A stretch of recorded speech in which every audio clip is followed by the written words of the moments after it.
Alright, the stream's live, and I'm looking for a link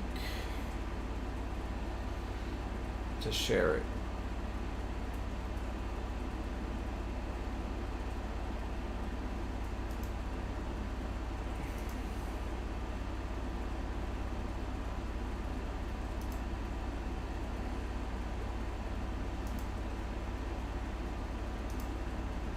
There we go, I got the link. Alright, I'm posting the link onto the Facebook group.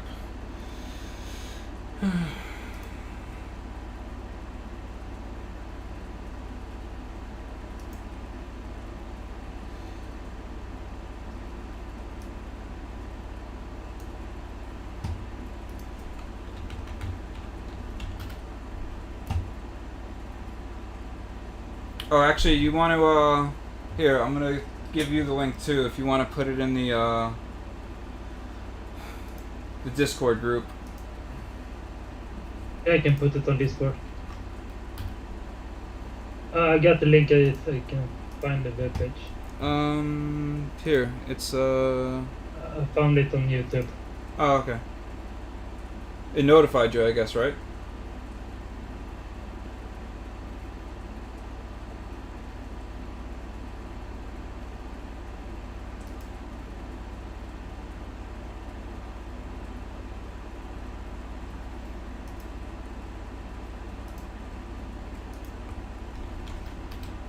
It sent you a notification?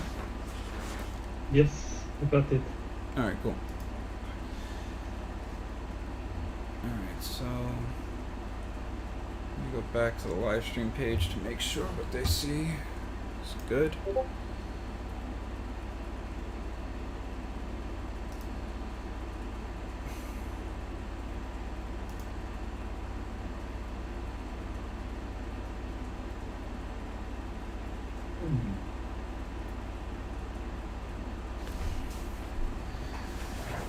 Alright. You're taking apart your cable chain? Yes.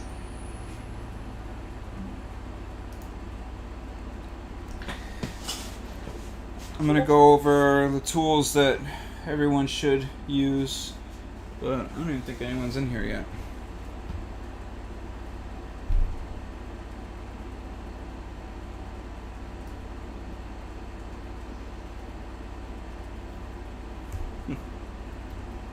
That's nice.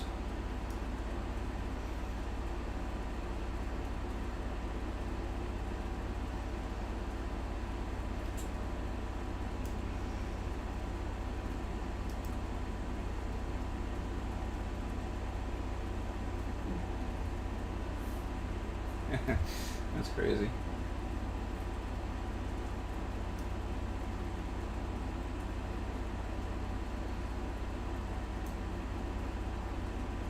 Oops.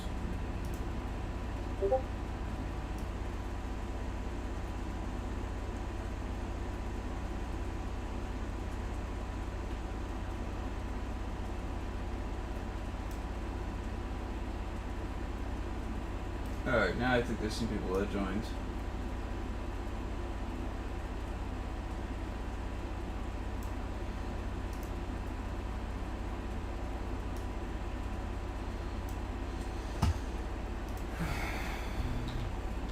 Gonna start with the tools needed. So you don't need ball screws, but they definitely are very helpful to have like ball screwdrivers. You can get away with using the Allen keys that came with the kit. The only thing you're obviously going to need besides that is like a nozzle wrench. I suggest grabbing just like a piece of cardboard or a work mat, you know, just something that you can put all your screws and little stuff on. And then as far as the printed parts,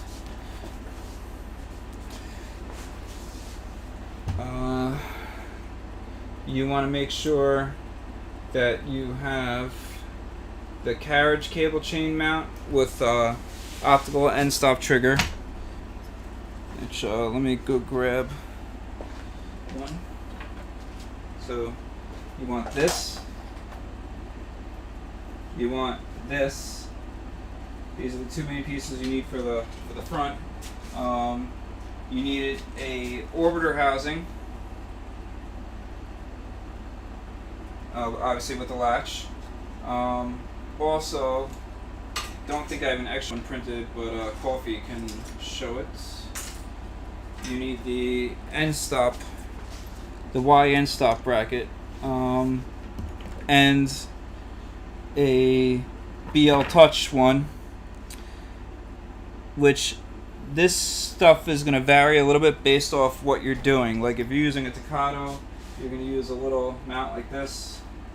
The BL Touch, you can either mount it on the left or the right side. So there's a couple of options with that, which you're going to see two setups, because one Coffe E's doing with Mosquito, and I have mine set up with the Toccato now, which also is very similar to the Dragon setup.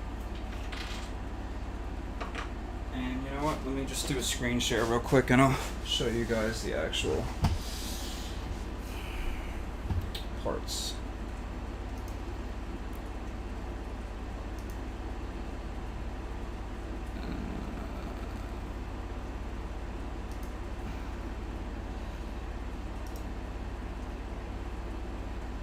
There's the exploded view, which will help, obviously, for all this stuff.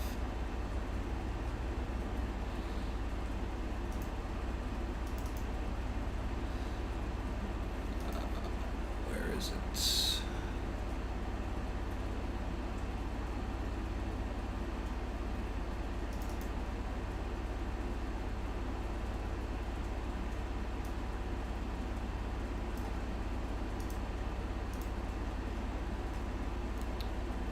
Okay, let me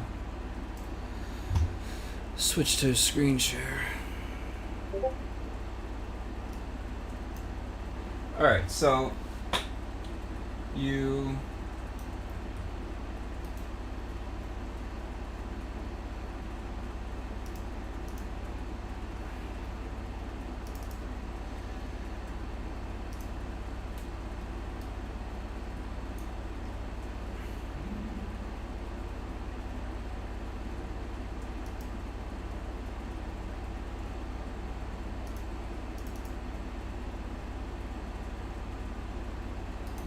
gotta find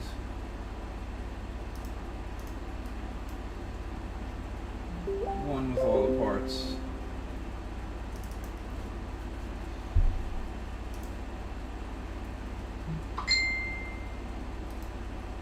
Okay, here we go.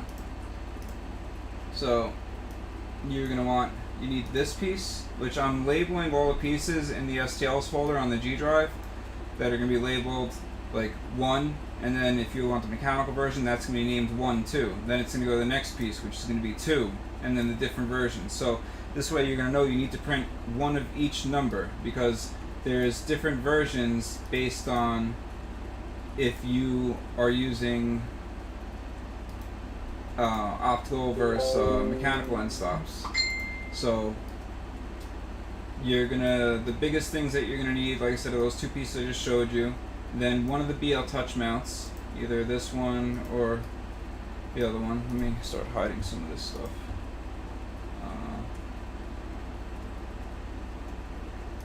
Or here, actually. This is the Mosquito setup that Coffe is going to be doing, which you can mount the fan either on the front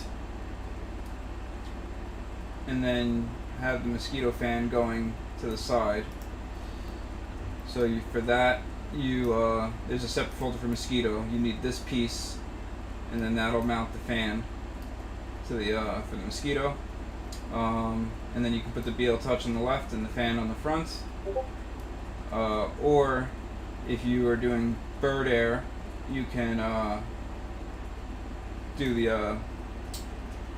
you could do the BL Touch on the other side, and run your cooling with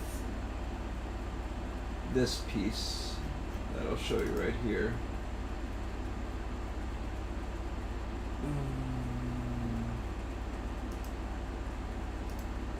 maybe I won't. I'm just going to show you guys stuff in person. It's easier than trying to go through all this crap. Alright, Coffe, are you ready yet?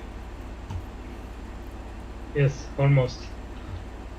Alright, I'm going to start pulling off my front paneling.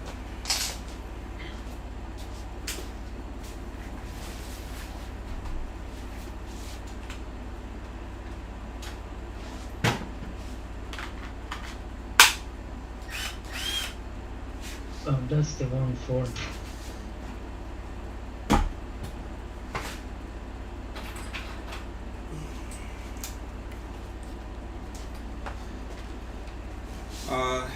If you haven't done the clipper kit, then you definitely need to take the front panel off.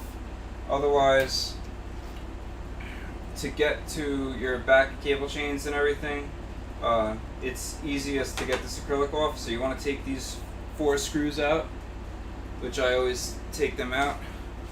Maybe I should zoom in on this camera.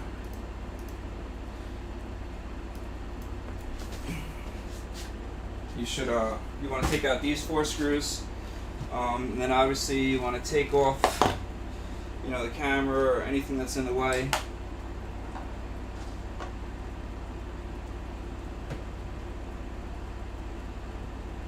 Of course, I don't have that hand pad over here.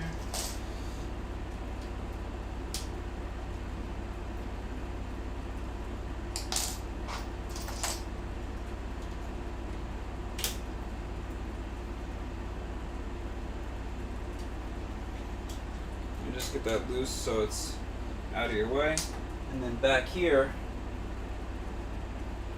so before you take everything apart completely, the other thing is you want to home the printer and bring it up, you know, at least like 100 millimeters.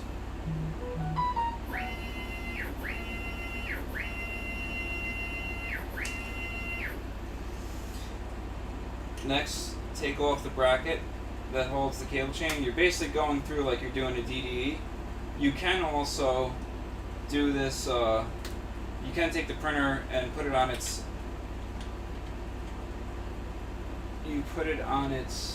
right side. You would want to put it on its left side. You can take the printer, you put it on its left side, and then remove the bottom. But personally, I feel it's a lot easier to get the cable lengths right without putting the printer, without taking the bottom off. Because then when the bottom, you know, you kind of like hinge it open, but you know, it makes it a lot harder to get up all the slack, but it does make it easier to cut off cable ties and access stuff. So once you do that, and obviously you should turn the printer off. Not like I'm doing it right now, but I never turn it off because I'm just an idiot. So take this. Because you like to short it. Yeah, exactly. Me and you have already done that, so tilt this on its side, and this way it can come out backwards, like that.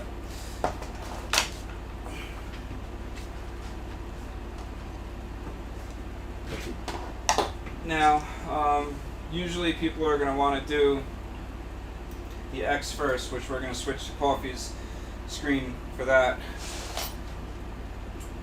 Let's see if I can zoom in better.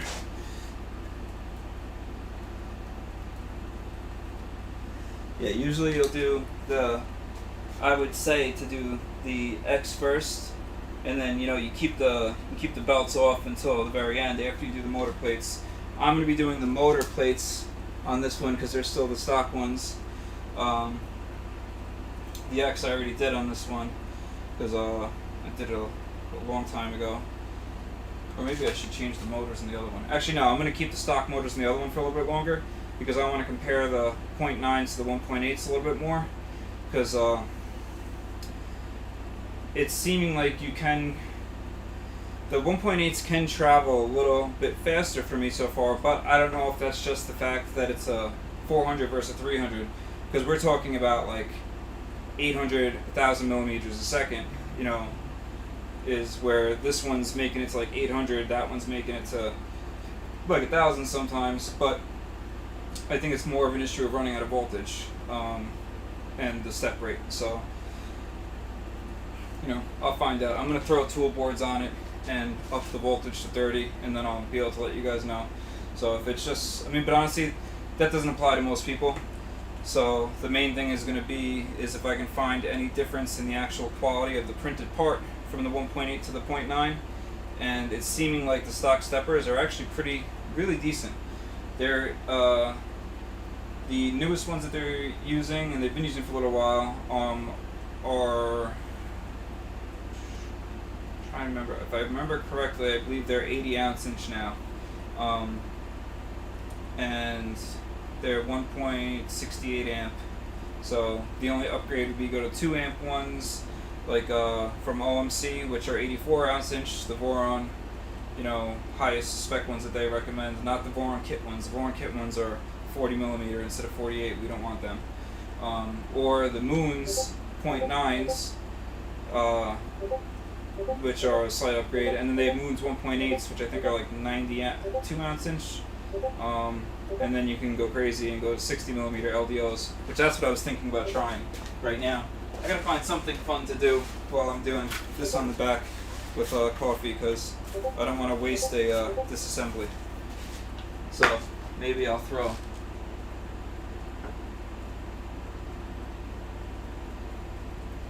Yeah, we'll see. You ready yet? Yes. Okay. I'm gonna switch to Coffee's screen, and I'll probably leave mine on small in the background. All right. Let's see.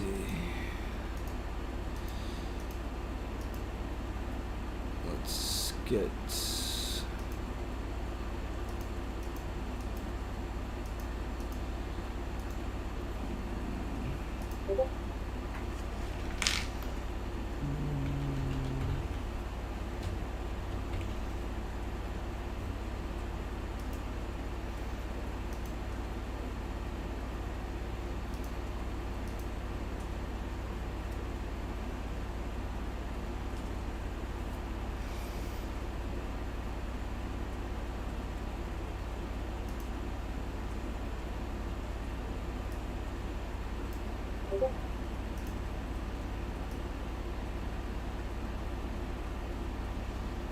I had an empty box here before. What do you mean? No, to put everything in. Oh, okay.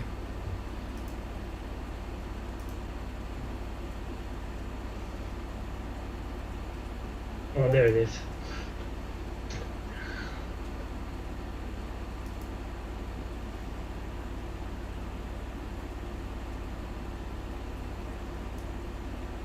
This is actually really nice from the throwdown. They leave the end stop open with nothing to cover, so you can short it. Yeah. So right now he's taking off his garage gantry, obviously. You want to switch, maybe make the one camera that's coming down from the top left bigger, Coffe. Make that the full, no, just switch it so it's only showing full screen of that instead of doing a split. Yeah. There we go. Because that's a better view for what you're doing right now. Everything here should be removed, right? Yeah, actually, let me get go to a better view. Where's that streaming page? Live.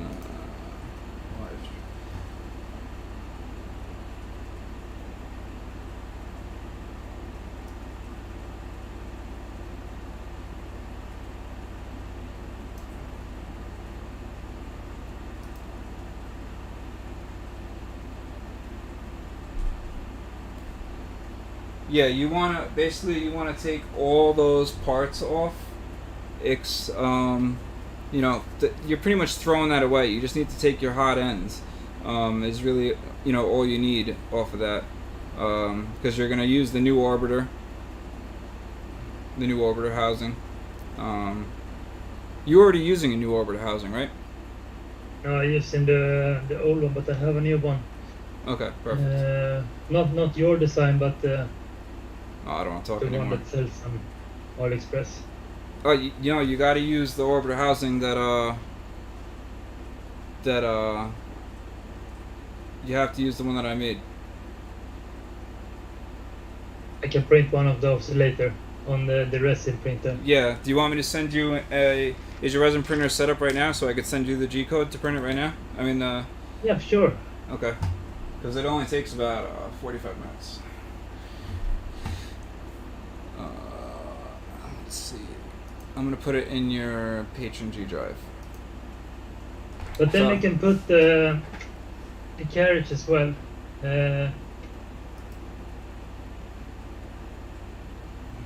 So I'm gonna name that. Oh, you printed the little retainers, right? The one that said 2x retainer, STL. No, I don't think so. Okay, so resin print that yeah, too. no. I think. Yeah, I but thought you it did. Wasn't those wasn't those in the package? No, No, there the wasn't. metal black ones are in the package. The little plastic Yeah, okay. retainers.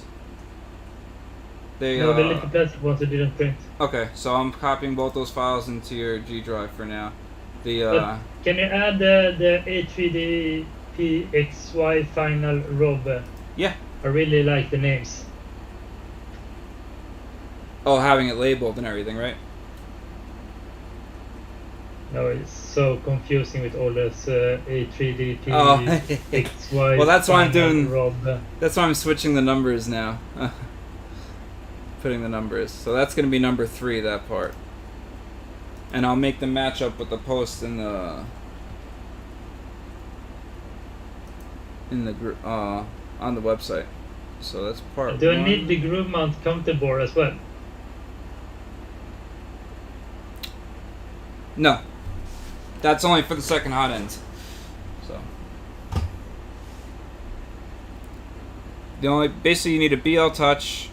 I mean, a fan duct you can always do after. I mean, I usually print that on the new stuff after I do it. So the toolboard hold it's part 1. That's a version in case you are using a toolboard. Okay, then retainer is going to be part 3. No. A3dp XY final. I'll switch to a screen capture to show.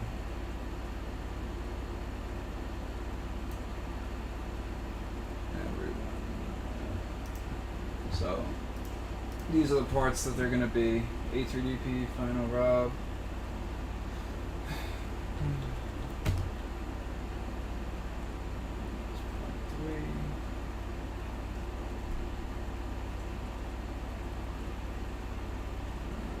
This will be interesting and see if my resin printer accepts your file. Yeah, what version firmware did you have? Did you do the new firmware? I don't think we have the same printer. What printer do you have? Anycubic Photon X. Does it work with Cheetahbox? Shitterbox installed, but I have never used it. Okay. I can just give you the STL and you just print it at a 45 and generate supports. That's all. It's really easy resin print actually.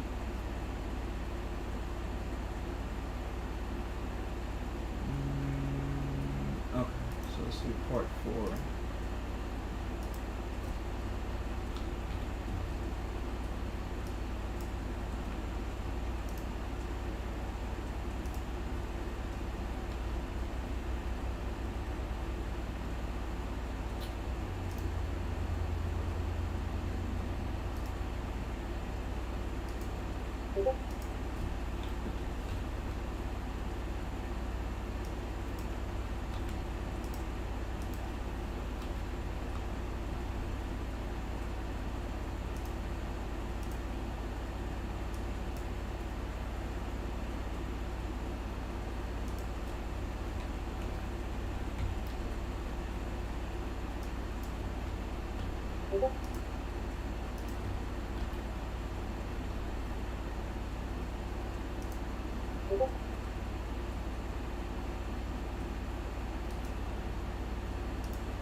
If anyone is asking any questions, typing anything, as soon as I'm done with this window, I'll have the screen share back up. So, I mean, I'll be able to see. Right now, I can't see if anyone's typing anything.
So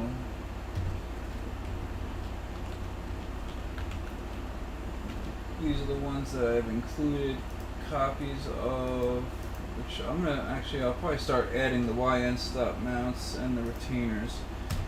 I'll resin print a shitload of these. Well, they're not included right now, so I can't write that. Yield touch mount for single screws, and this one is included right now.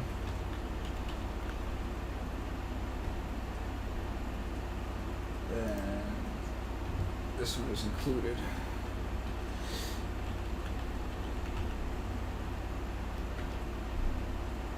Okay, so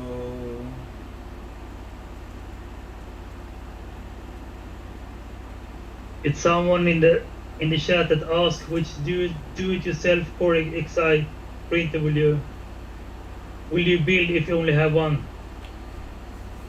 me? If I only had one, what would I build? Yes.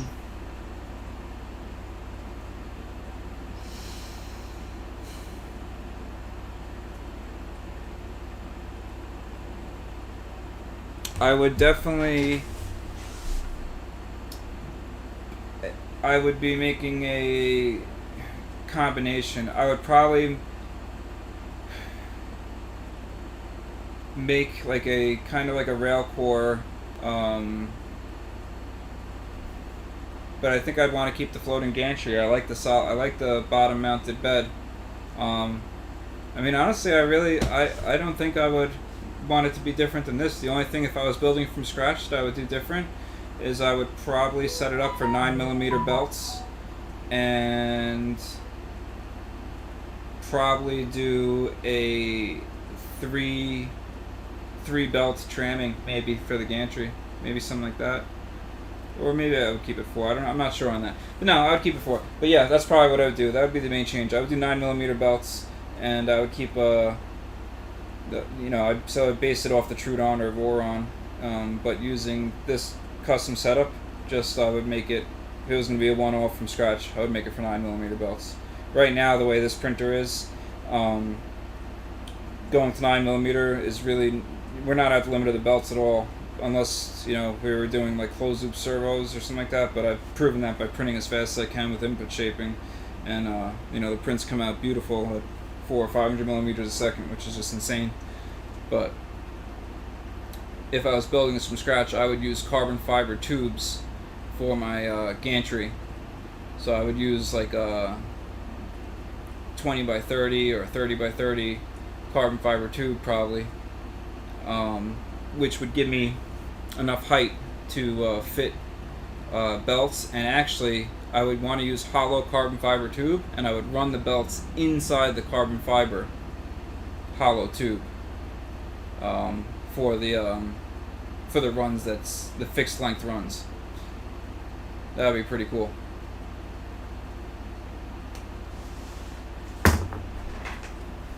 But if you run them inside, then it will be really hard to see the wear and tear on them.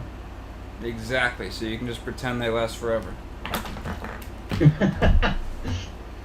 No, but I have, well, here, let me show you guys this. This is still on screen share.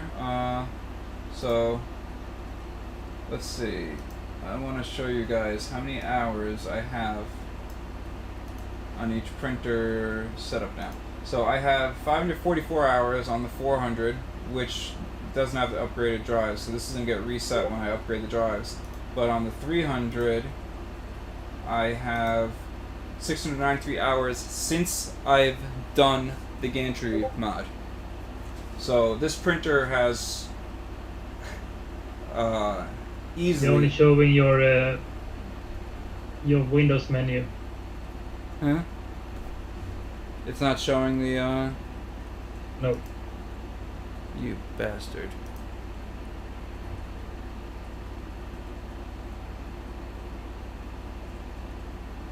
No, it's showing the history, isn't it? Not on YouTube, at least. I can't see it. What the hell is going on here? Windows view. There. No. Now it's showing it? Yes. Oh, you know what it is? There's a delay for us to see it, that's why. You know, so they don't see something, you know, we see it after. Like there's a delay.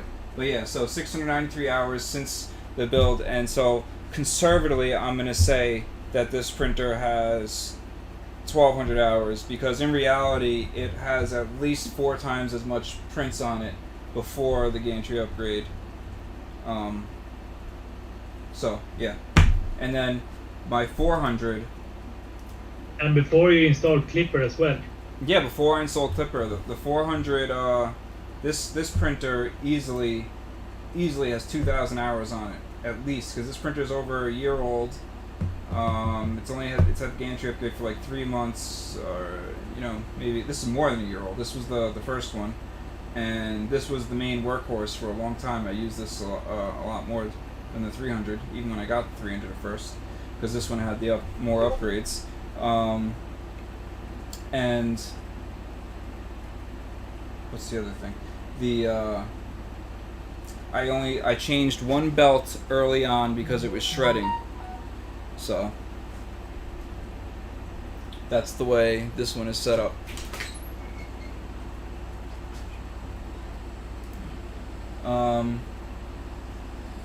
But yeah, let me switch back to the cameras.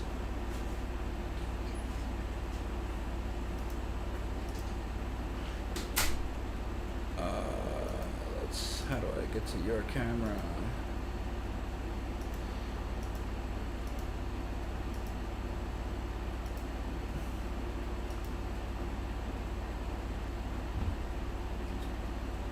Alright, I have to make your Discord video come back up. There we go. Alright. What are you working on right now? I just removed the beer there. Okay.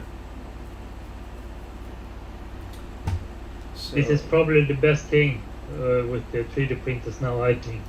Oh, the bird air is it's a great upgrade. I mean, if you're gonna have to buy a 515 fan and another fan, I think it's definitely better just to, even if you buy the tubes for $10 and then a fan for, I mean, a pump for like 12 or 30, you know, 30. You can put together a kit for $30, or you can buy one of the pre-made ones for 50 from Maker Hive.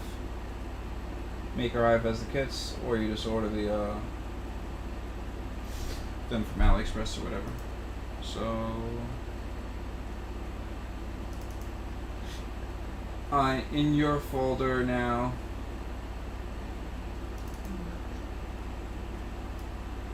I'm putting it in the main part of it.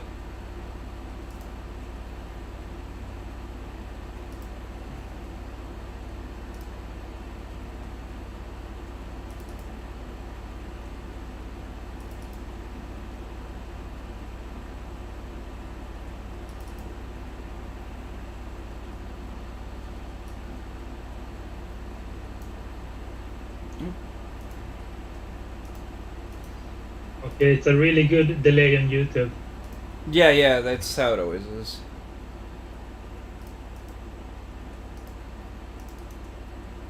You can set it for very, very low delay, but supposedly the quality is a lot better. It lets people buffer more.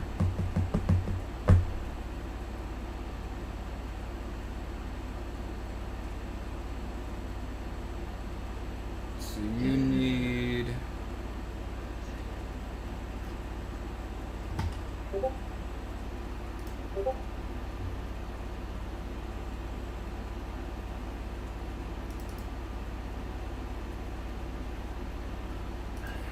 Adam asked, where did you put the link to F360 model with multiple setups and mounting 50-15 with 2 hot ends? That was sent. I'm gonna post that up right after this, because Jake was adding. He was adding his electronics cabinet and stuff that he did to it. So it's making it so you can click different mods and it switches, which is really cool. That'll make the install really easy too. But he kind of went like super overboard, like modeling everything possible that he could think of. You probably put the power plug on it.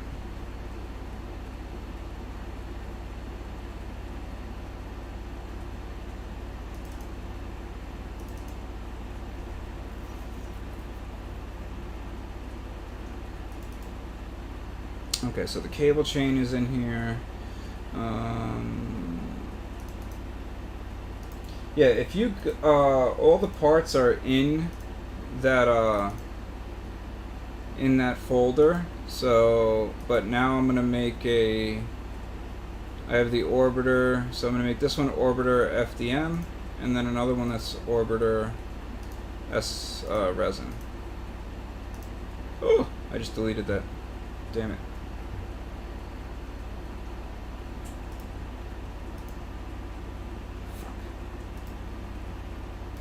I just clicked delete by accident. Oh, you bastard. Alright, restore.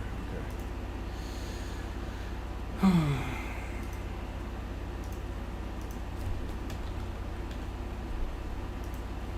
Orbiter resin, and then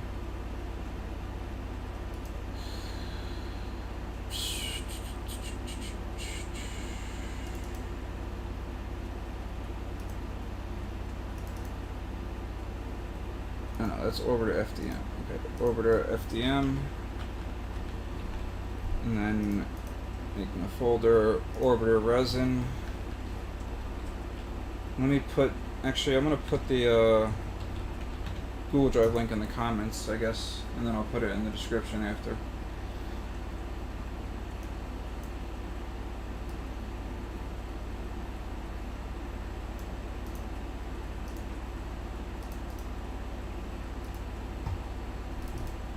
I wonder if we should be timing this.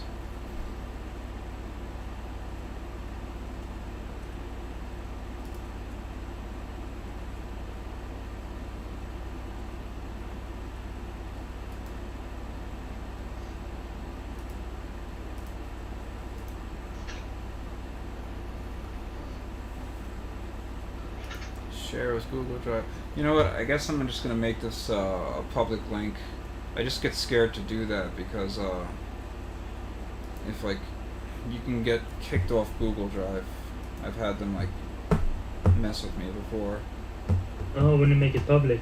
Yeah, well, if it gets like posted all over and people start using tons of downloads, you can get kicked. You know, it can really. That's why I try to make it private. Like, you know, it's because I want to make sure that any of the guys in the small group, or especially any of my patrons, like some stuff I make private for the patrons, just because like I'm not going to share, you know, step files and F3D files of everything just to, you know, out everywhere. But oh, the Raspberry Pi camera mount. Let's add that. That's there. Stock range carriage. Wait.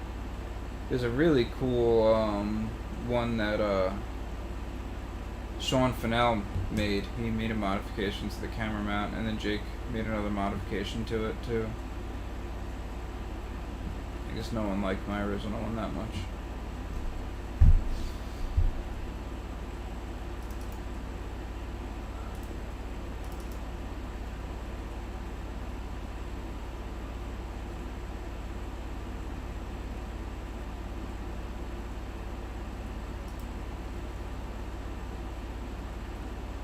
Alright, I'm just putting a link to the whole STLs folder, I guess.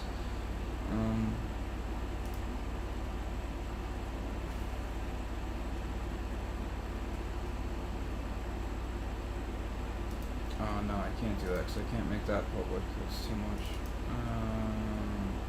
So that has the uploads in it.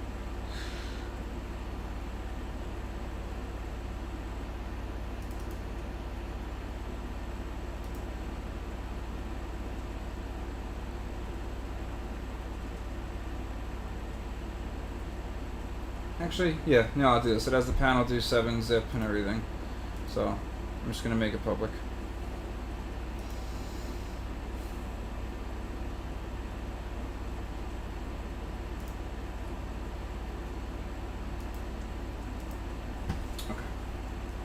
Okay. Peter asked if you're gonna post the video on YouTube later so you can watch it. Yes, of course. I think that's the reason why we posted it on YouTube, to save it. Yep.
Which build to list? 300 and 400? Yes.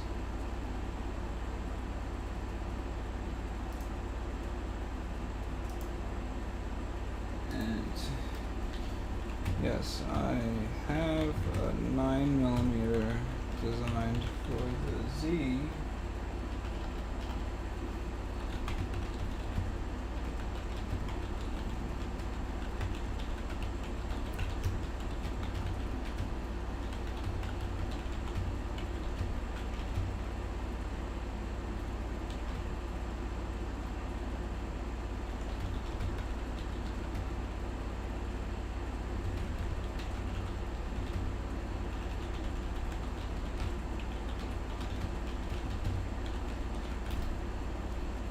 Yeah, actually, this one can be I'm not taking 5 15 into this one can go to that. Let me see where, if Jake is not busy, if he wants to join in.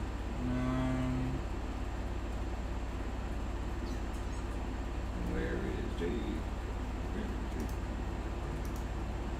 Just show them the cat files I can check. Are you available to join in?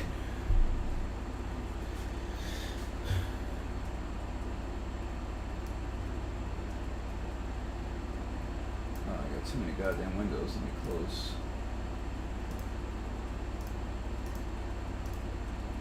Fusion.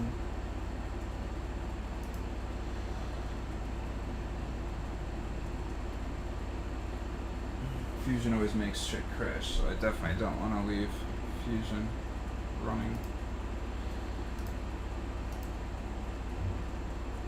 You know what? I guess I'll start working on mine in a minute while you're waiting. Let me make sure if I need to print anything, actually. Oh, I need So retainer which file do clips. you want me to start to print? Yeah, if you want, start the resin print. Yes, but which file? Everyone, because Those- it will be easy to just... Well, the retainers is what you need, what you're going to need right away. The orbiter, I mean, obviously you could throw that on at the end, last thing, you know, that's easy to do last.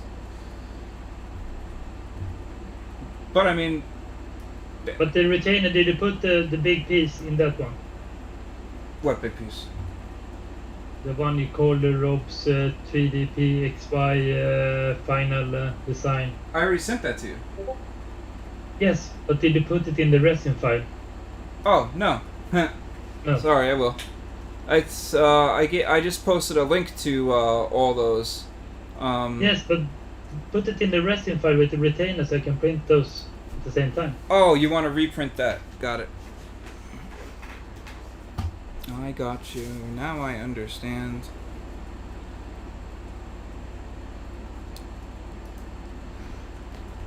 What do you use to slice usually? Photon X. Photon Workshop. Oh. Alright, so...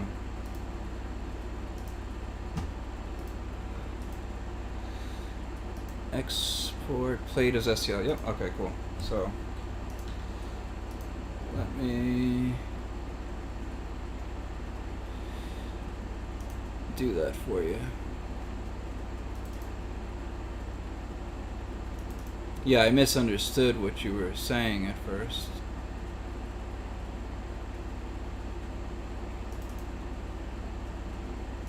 Just put everything that I need if it fits on the small plate.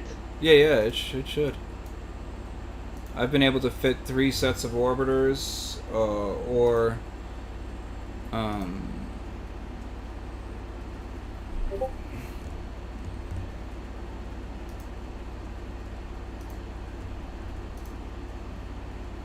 That's a really messy cable chain.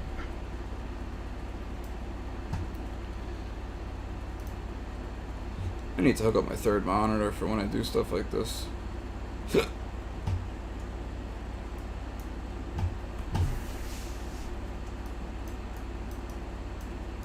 so I'm going to show the orientation for all these, and I'm going to save them in Coffee's and in mine. So when you're resin printing this mount, you want to use the one that has the flat bottom.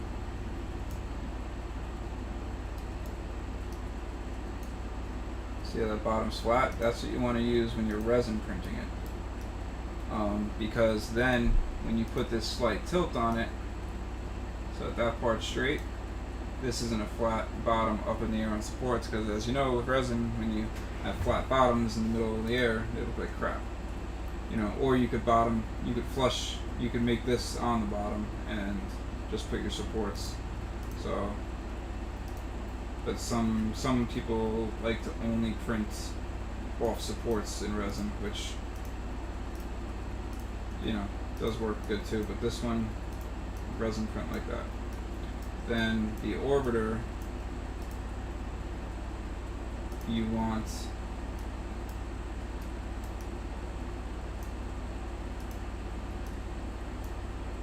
to tilt when you're FDM printing, you want to tilt it on its back 30 degrees. You can go 25 if you're having a hard time with 30, but it won't be as strong, and this piece will probably break. Now when you're resin printing, you want to go 45 degrees.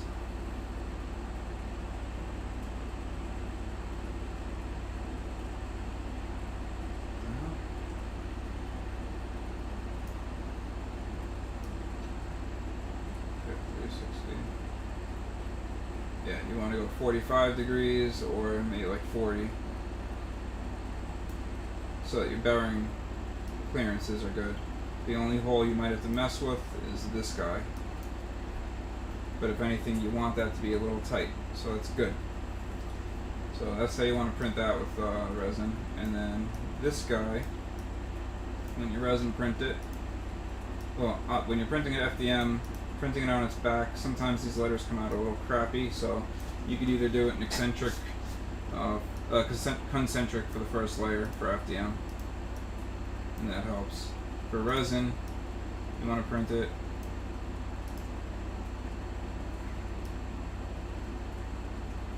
something like that. You want to make these about the same height across there, and that way it gets good adhesion. These guys, obviously, either way, it doesn't matter how you print them. They're just, little shits. Oh, I lied. You want that as the bottom, so that the reliefs are there nicely. And there you go. So let me move this in and export that for Coffe. Export as STL.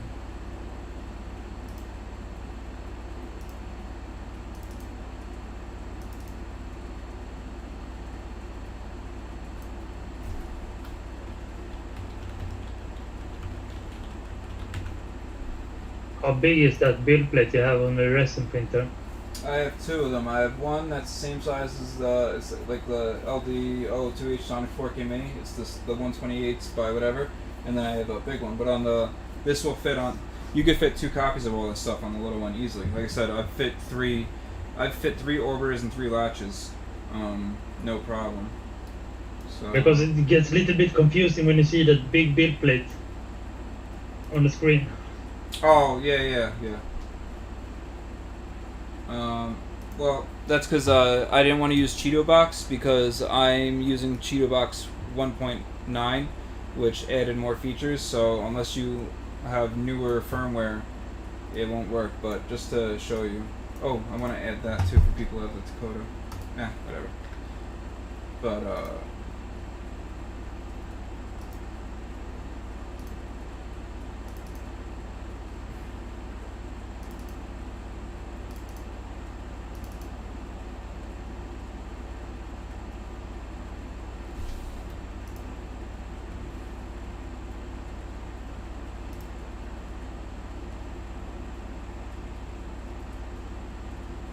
so I'm gonna make a platter, I guess, for someone that wants to.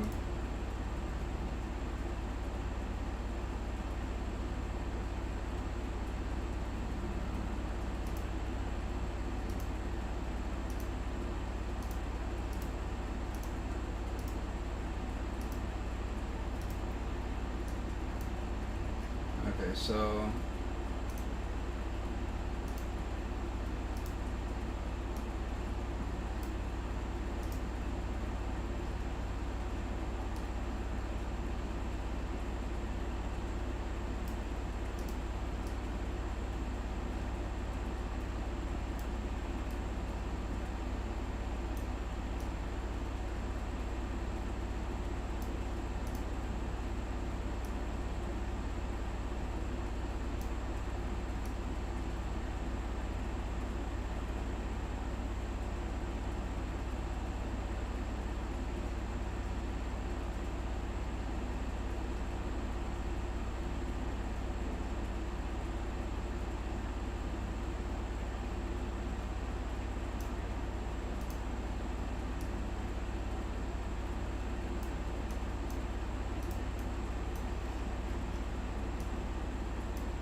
Do you ever print stuff flush on the bed, or you always float it? No, I printed in the beginning always flush on the bed, but then I get the FEP got damaged. Yeah, that's why I don't. It's usually people start off on the bed and then they learn to not. So that's what I was asking. So.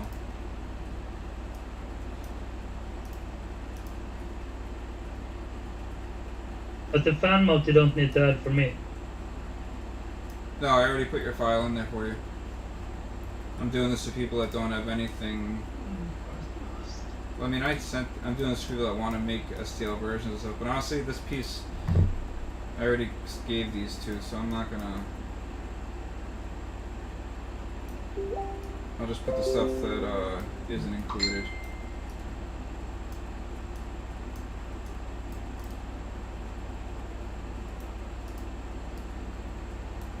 This piece comes out really nice in resin too, though. But we want to use the other one for that anyway. So yeah, just do these parts.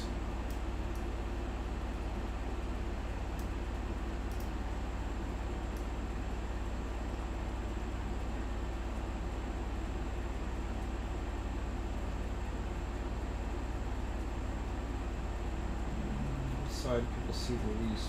Eh. See the back, this is the front. Yeah, whatever, just leave it like that. Nope. The printer doesn't recognize the files. The STL? The STL? Yes.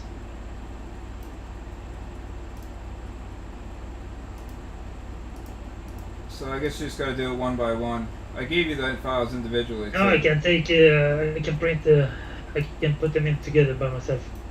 Yeah, that's what I mean. That's crazy that it doesn't recognize the super slicer STL. I guess because it doesn't let you do it all. It doesn't let you do more than one STL file at the same time. That's crazy.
This ain't gonna print.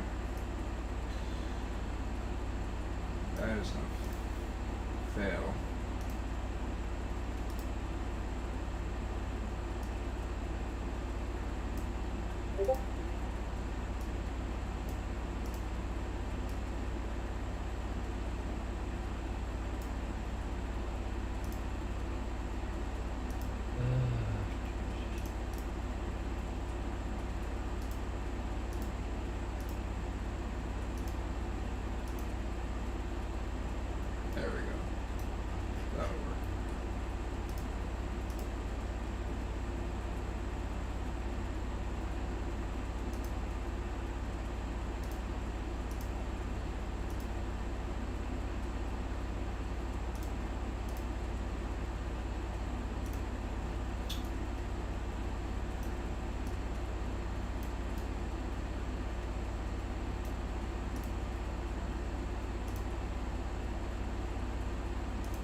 1 So hour you and put 22 everything minutes. flush, but no supports when you're printing in resin.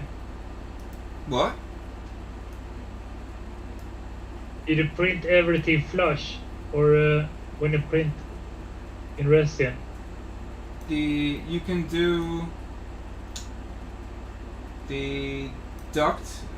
You can do supports, but have them sitting on the flat bottoms.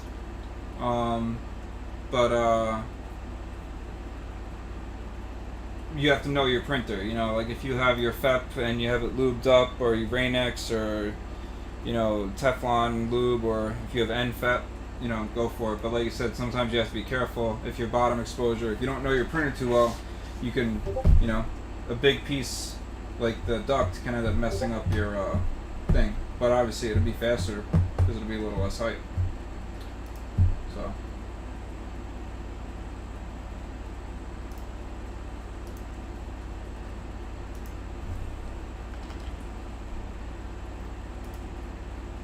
But you ever have problems with your parts not sticking to the plate and getting stuck to the FEP, or not really? I have some problems with the printer that get messed up sometimes. So it just print everything. It just photograph the whole bed. Yeah, so then I would do it with supports off the plate. Do you see the screen how I did it? A little bit. But I think I managed to do this.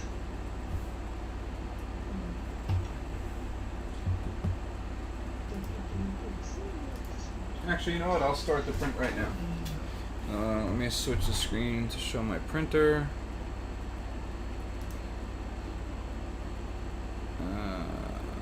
Let's see.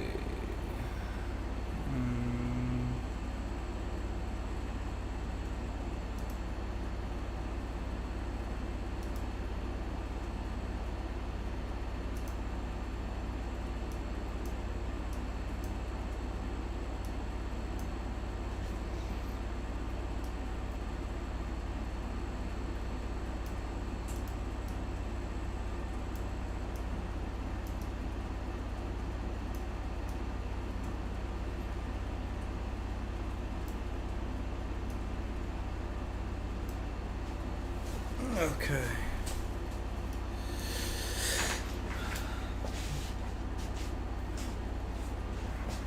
Oh, you're setting up your printer right now? Yes.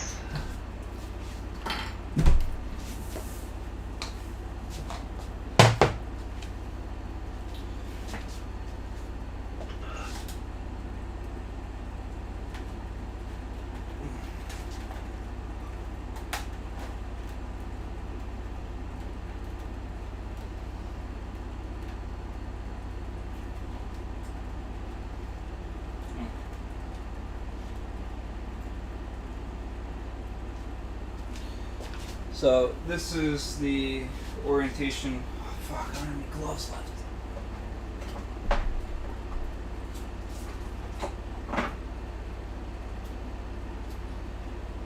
Damn it.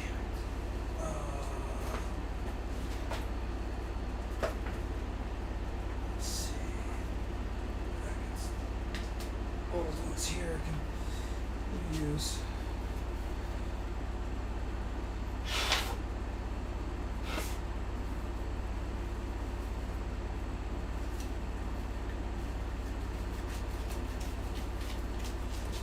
This is how you want to print your gantry upgrade pieces. If you resin print the orbiter or anything. This is just a test one to show.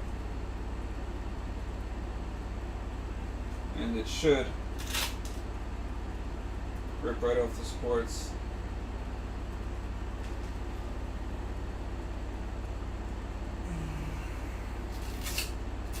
Same thing for the latch. That's why you want to print them in the air.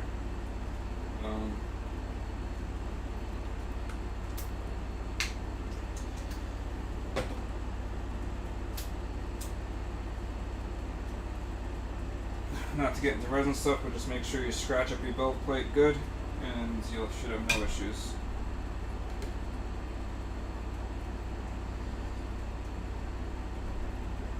And then it's always smart, even if your print looks perfect,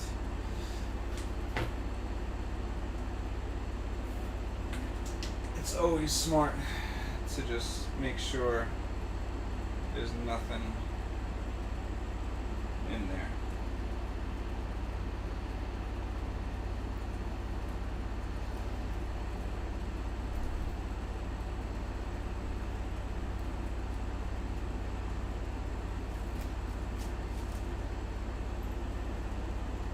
Okay.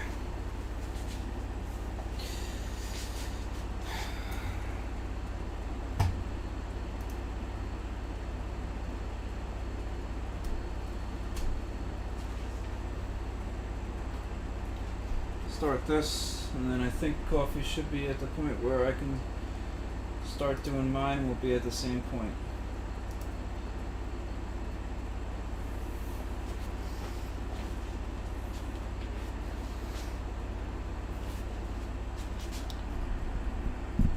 Can you guys hear me good, or is it too quiet or too loud, or I just thought of that. I can hear you loud and clear, but my resin printer tells me it will take 12 hours to print the parts. What? Alright, just print the retainer clips for now. That's the only thing you need right away.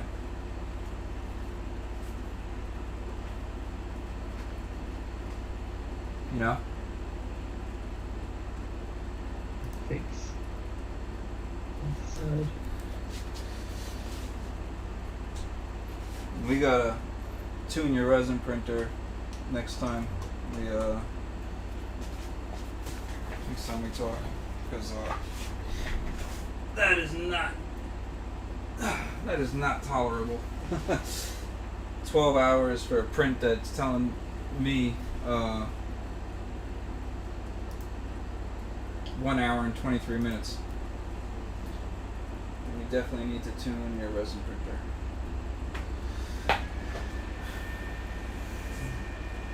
Okay, let me see if Jake... I'm gonna try to call him real quick.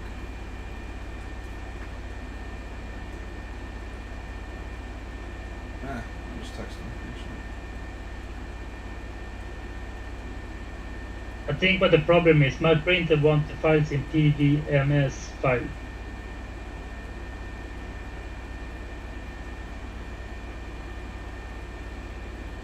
Oh yeah, one of those.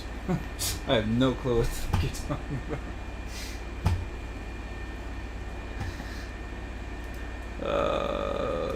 Shit.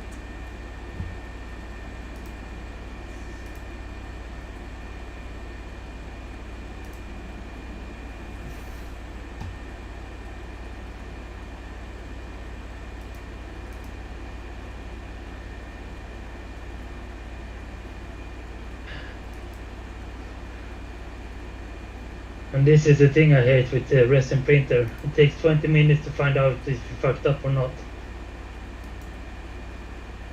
What do you mean? When you can't see the prints. Oh. When it's printing. Oh yeah, we definitely gotta do something. That shouldn't be. Mount the camera under the screen. They just shouldn't be failing. They should be pretty. I mean, I just jinxed myself by saying that shit, but just yeah, that shouldn't be happening. I'm missing a window. What window am I missing?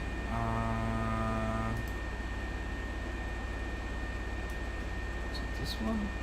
No. So the X bar is away now.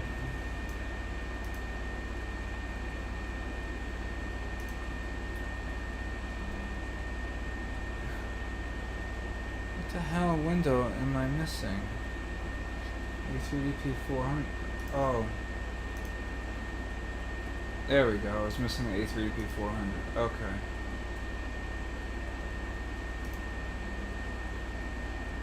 Oh, that's not a bad idea. I could put the webcam view back on.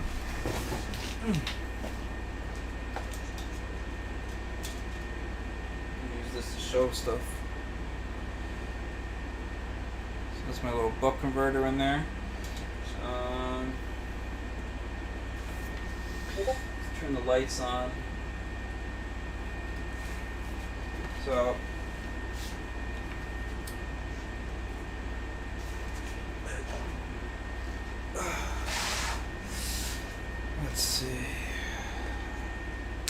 You should hear like a, if you stop seeing it pop up and you stop hearing the little sound, like the little cracking, then you know that you fucked up.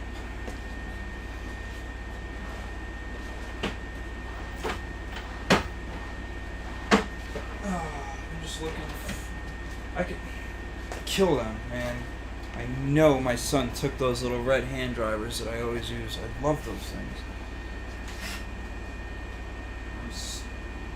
Those ball head ones, they're good for doing certain things, but they strip shit. If you try to do everything with them. Whatever. Alright. So you're taking out your... Oh, you changed your extrusions, you little fucker. I want to get new extrusions for my Y too.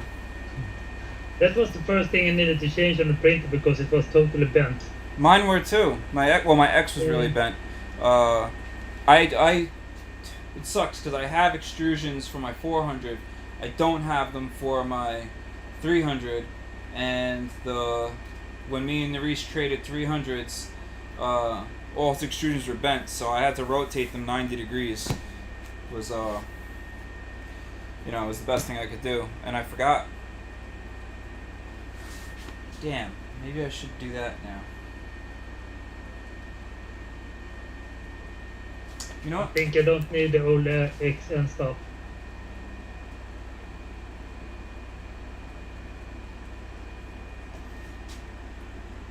See, as soon as this gets to layer 15, I just want you to see how fast it goes, and then I'm going to switch to the other view.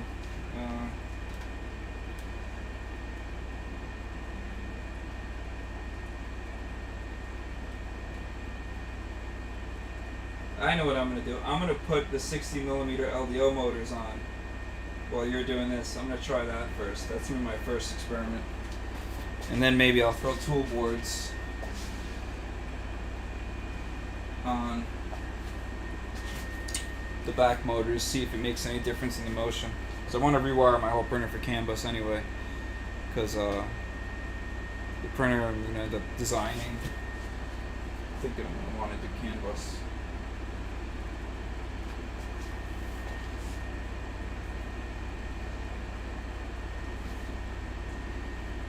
See, I don't know if you saw that video I did showing how to get the motion the right way. I can make firmware for your printer that'll make it so it moves like mine does right now. The first millimeter moves real slow, and then it flies up and flies down real fast. So the layers, look how fast the layers are.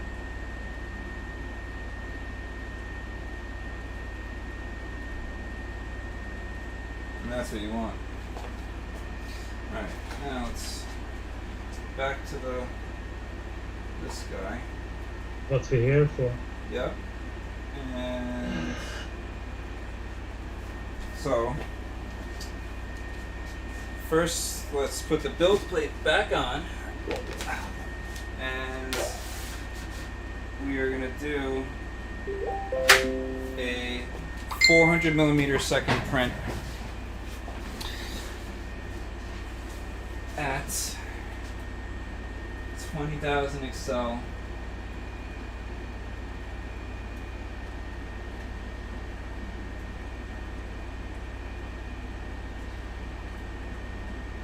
Then I'm going to change to the LDO steppers and compare the quality. So I want to get an actual like BOM for like the best of everything. Like what's the actual real deal best way to do this shit.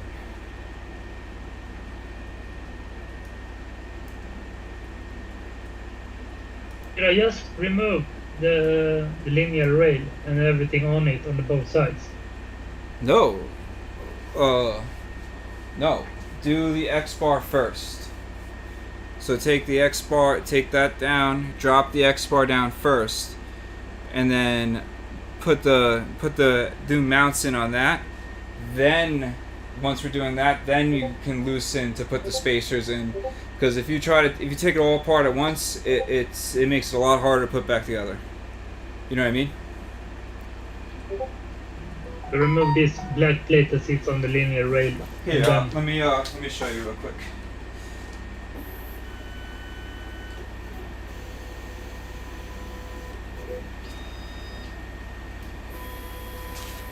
Let's grab my stock one.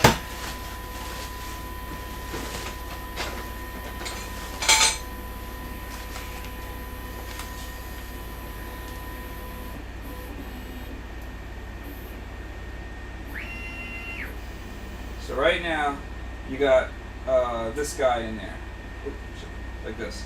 So first thing you want to do is take out the 4 screws under here, on each side, and then unscrew the top of the carriage like I did, so you can drop this out, and now your belts are holding up the center or whatever you want.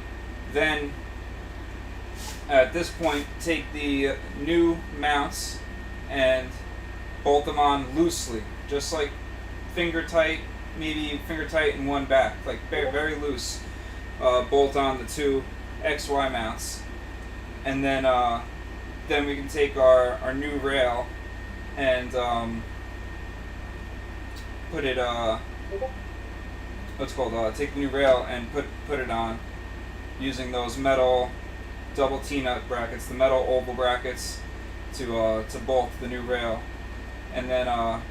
When you're at that point, you want to take like a box or something, anything. It could be a filament box, it could be, cardboard, anything, and you want to rest the weight of the printer on it. So obviously yours is going to be unpowered, so you can just manually do it. But you're just going to want to rest the weight of the rail on it, and then at that point,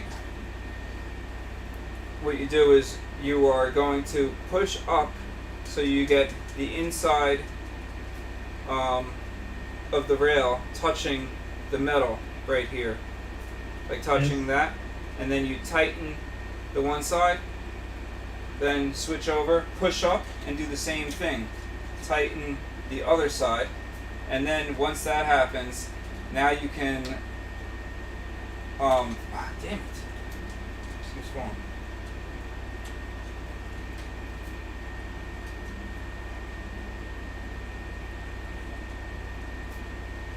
Oh, whatever.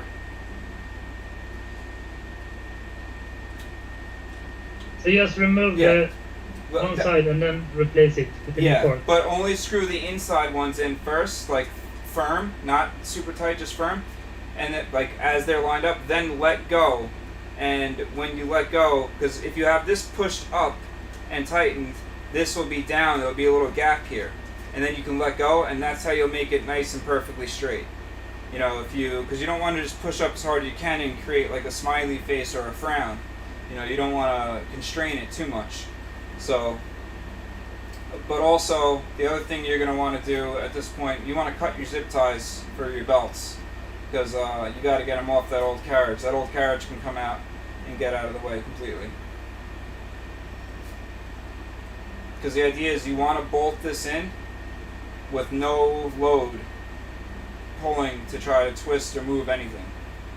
So you want these belts completely disconnected from the carriage, because otherwise if you put the belts and connect them onto the pulleys, they're going to be trying to twist everything down.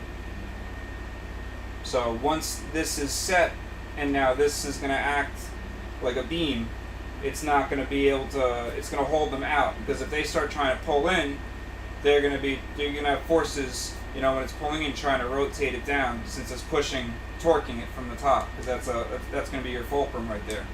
So it's going to act like a torque arm. So you want to make sure you have that set up. Or you could print out the spar, that file too, but you don't need the spar. The only thing I like about the spar is it helps support the cable chain, but if you don't print the spar, we just put a screw through here, and then Tommy Siddick had the great idea. You just zip tie the cable chain to the screw from the bottom.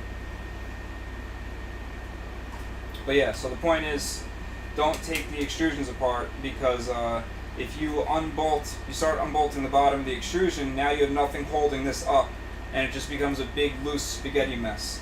You know, I guess the only way you could do that all in one shot, if you really wanted to, would be to have like 4 boxes or cubes that you printed, like stuff, 4 of something the same size, so you can block out the whole gantry.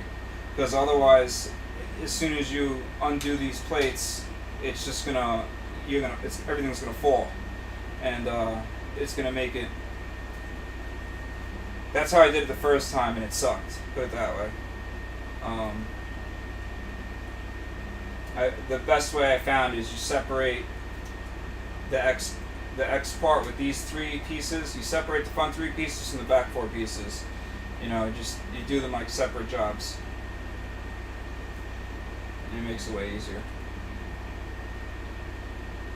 But Robert, if you take a look here, I remove this flat one, then replace it first. Right? Yeah. So then I take this off, and then I change all the parts, and then I mount it back with new parts. Yeah. Yeah.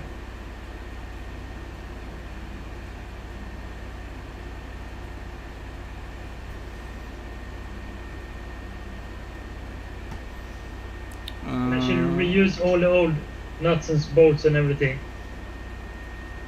No, you got to use the new. You reuse the old M3s. You got to use the new shoulder bolts. Okay. Because the new bolts that we have are much better. There we go. This is what we want. We want your stuff now, because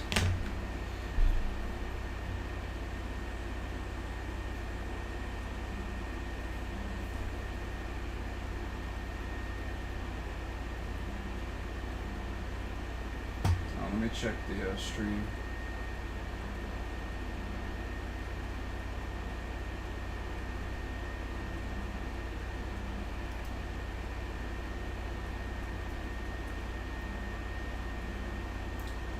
Temperature resistance is like 160 C.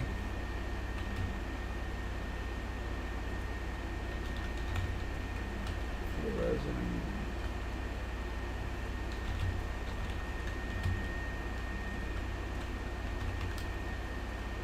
But Tech glue or any ABS like resin should be at least 80 C stiff.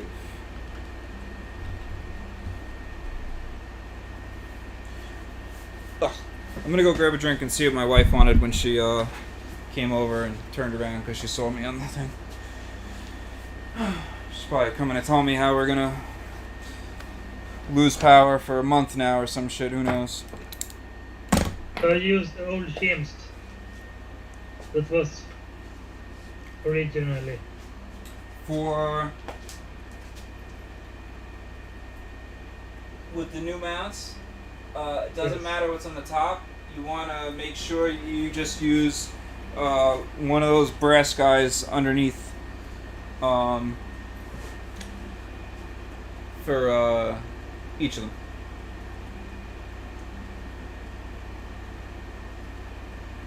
I'm actually, I've been going back and forth on the shim setups. I've been experimenting with different ways. The problem that I keep running into is everyone's printer has different shit. And I thought I was going crazy at first. I kept thinking maybe I was making mistakes and writing down wrong, or maybe it was just my two, or they changed it at a different time. But Chris at Tiny Machines had 9 gantry kits that he was installing at the same time, and he said every single printer had different hardware. So that's kind of thrown a whole wrench into this thing. So that's there's part numbers in this CAD file that we're going to be posting. I just don't want to do it without Jake, because one is I know he was adding his other thing, and 2 is he's put like a lot of time and effort into it, so it's not fair or right for me to put it up without, you know, him. But the flat pulley here, the flat one. Yeah. Should I use the same pin as I used for the one with the teeth? Yes. Yeah, you should have 4. You have 4 of those bolts, right? Yes, but it's too long. Where is it? No, it's not. Maybe not. They should be. They're 20 millimeter length bolts, and it's 7.8 millimeters thread depth.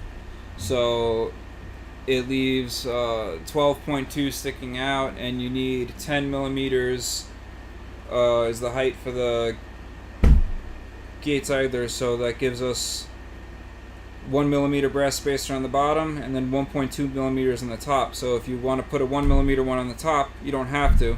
I don't bother. I don't like to. But it would leave 0.2 millimeters of space, so you don't over constrain. See, my original printer had a short shim and then a long one, and then I started putting some shims in, but then two people tried using it with all the shims, and then their pulleys couldn't spin because their printers came with more originally, and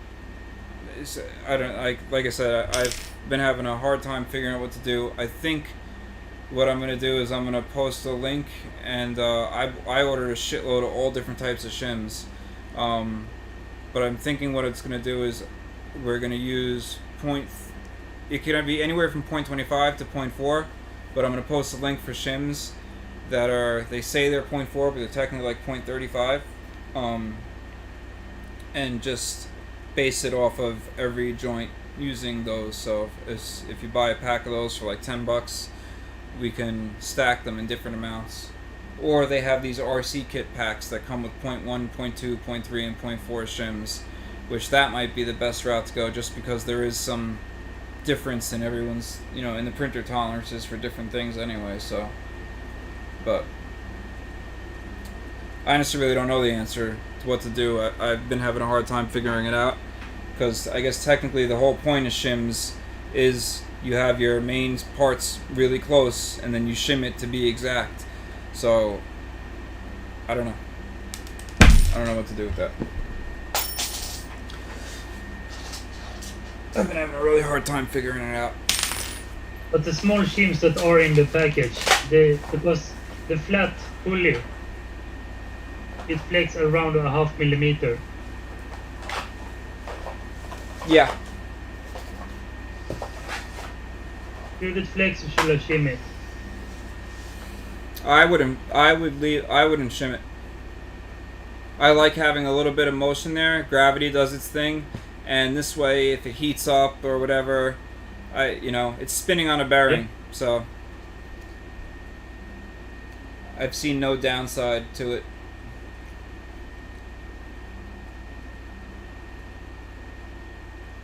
But like I said, for people that care, I'm probably going to make it available to them. But bottom line, if the pulley starts vibrating or moving or making noise, it means the bearing went bad anyway. So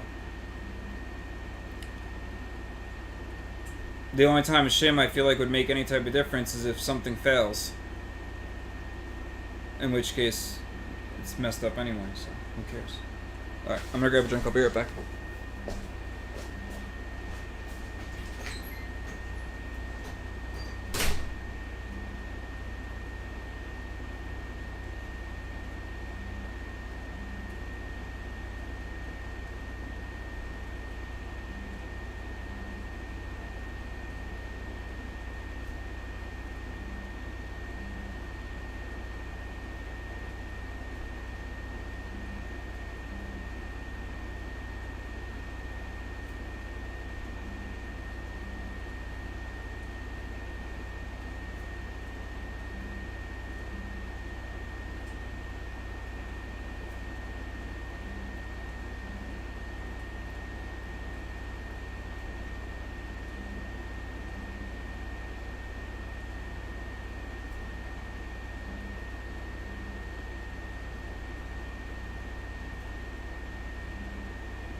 Swear to God, man, it's like the world's ending. They're arresting someone in What? front of my house right now.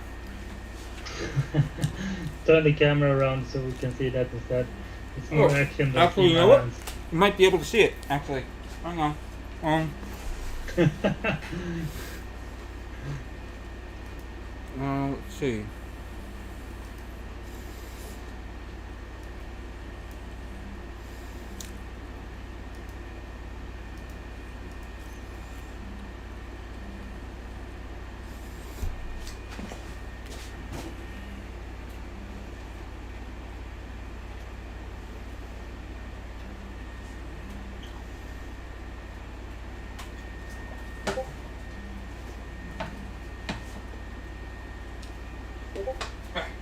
I guess you can see it from this window.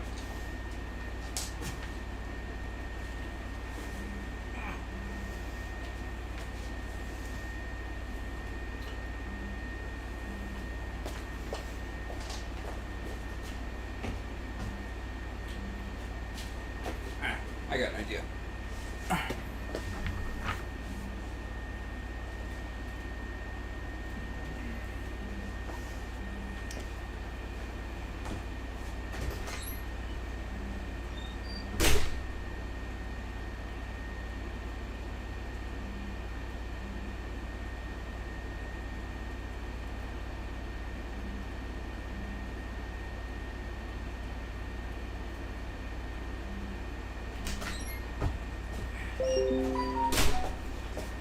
Damn it. I'm gonna see if my wife can take a picture and send it to me.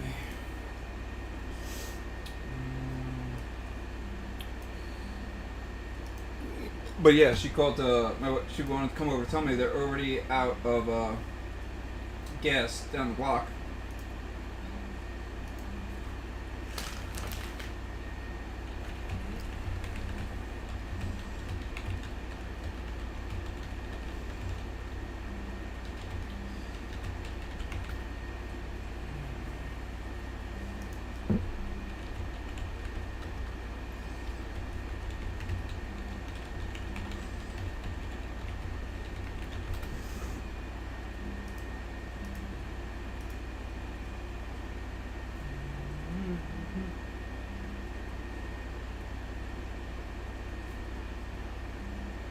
What the hell did this thing do?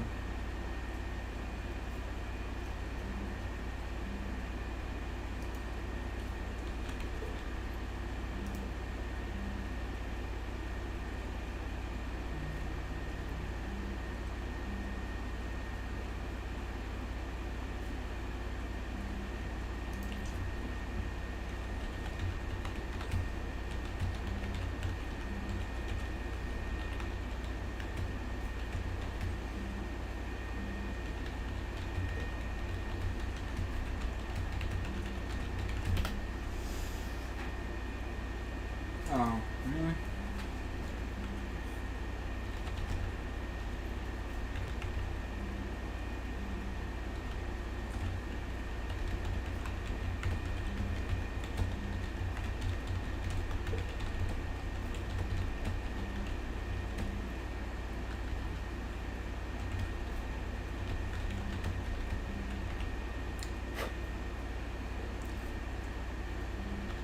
All that. She just messaged me back. The cop left.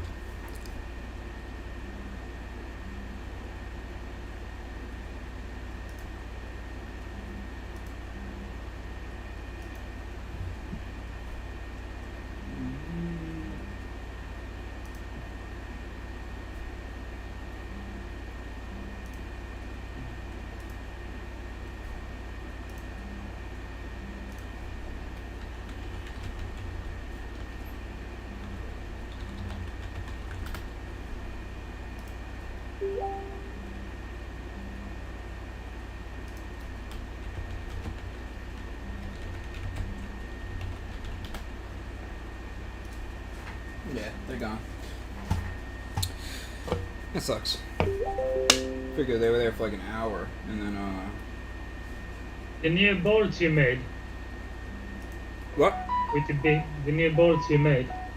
This one. I didn't make them. I had them. Yeah, but yeah, the one you ordered. Yeah.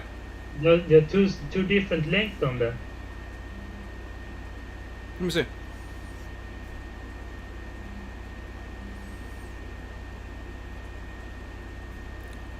And they're both the same diameter? Yes.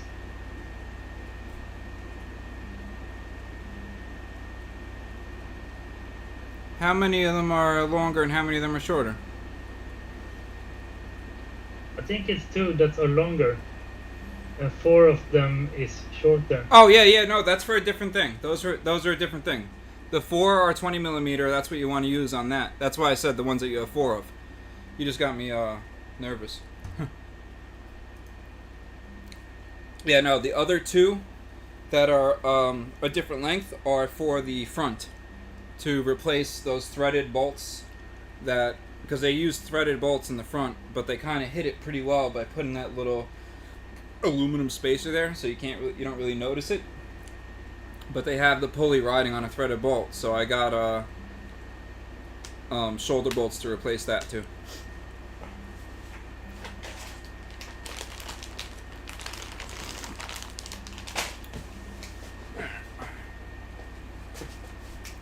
So let's. You wanted the brass in the bottom, right?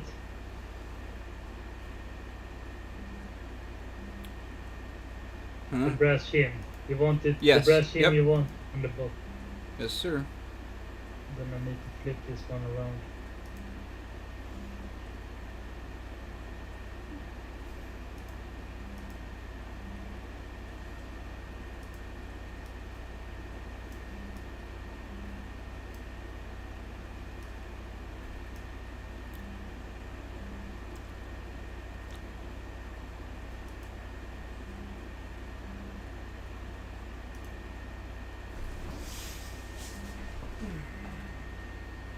Do you want me to put a lock nut under?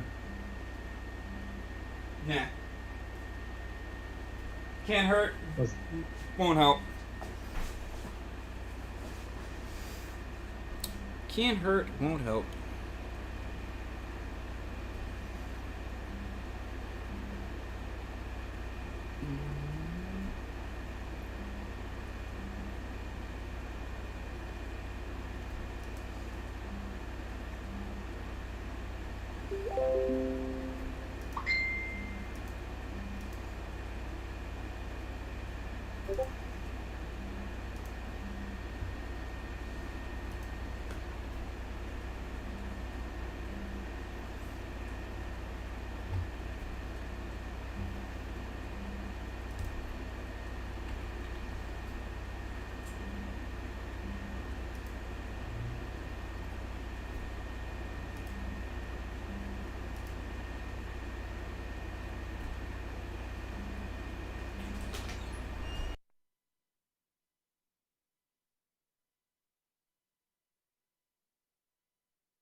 Oh shit!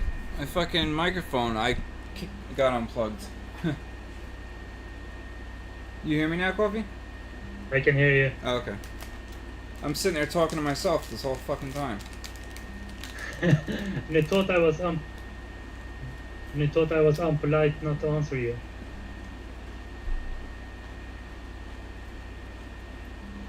I thought something happened with the cops or something. No. They were nothing to do with me. I think it was an accident. Someone hit and ran. Is what it looked like. Because they were there for a while, and the car looked fine, but they were towing the car, and there was like a woman that looked really upset. Okay, I mounted the brackets now on the sides. Mm-hmm. You're mount the rail now. Yep. Then I unbox it.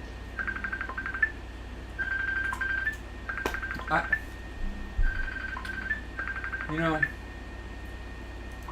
people don't listen.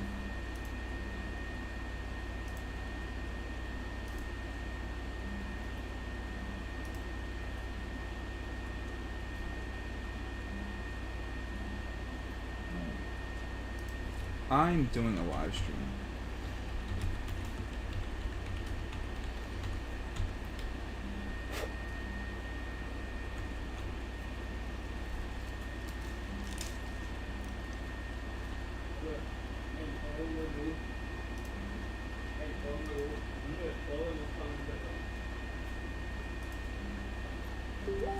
I couldn't hear what you said.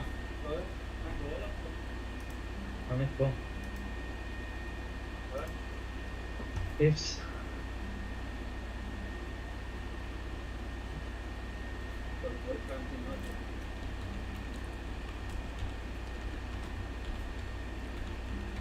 So which bolt should I use here? Should I reuse the old ones? Oh, what? A bolt? Yes, for the rail. Yeah, that don't matter. There's a lot of extra ones. Because it was mounted to an extrusion before.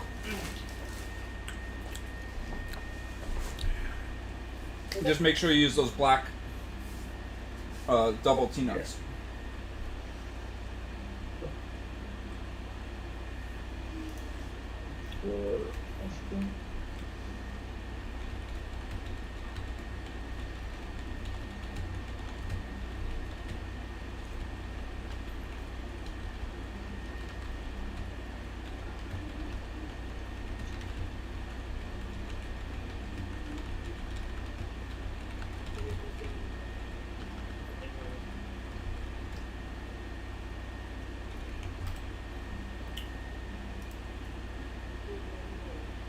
Det stora.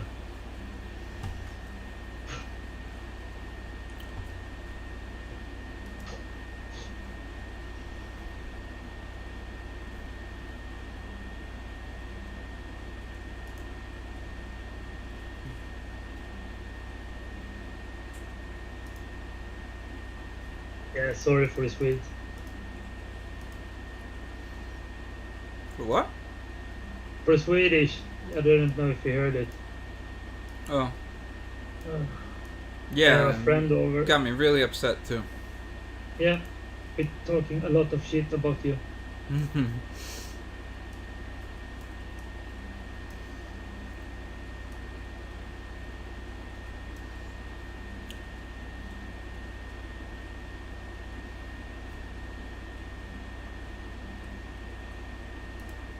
So these are the settings that I used.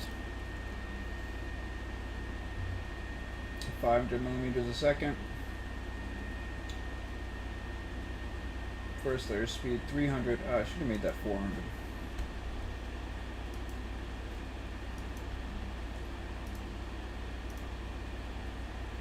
It says 9 minutes for the print.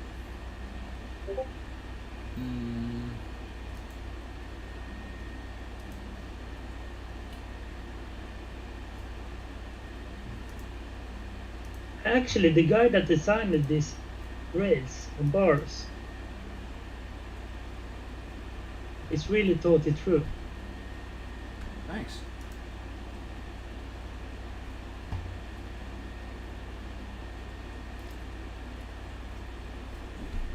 Only took me like 100 something revisions. So now it's loosely fitted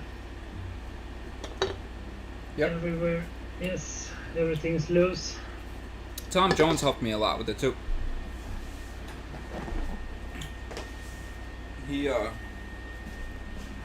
ended up getting busy with work, but in the beginning, it was me and him. Me and him did the whole thing, and then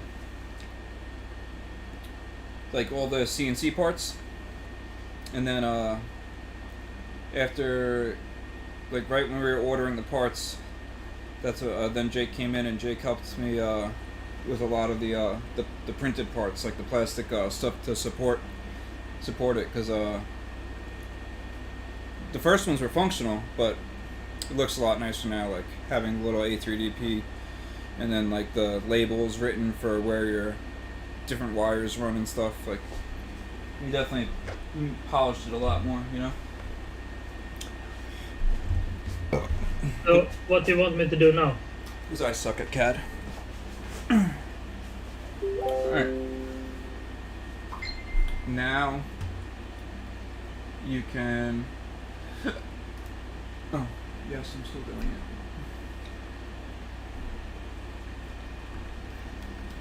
Now you can, I just blanked. Shit.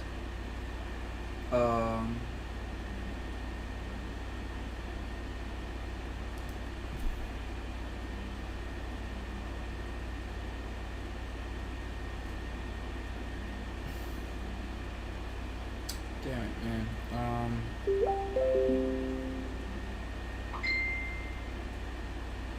Is how I want to know is how smooth it. Oh, damn it! I just missed his message. This minor slight catch due to the twist. Most issue is just configuration.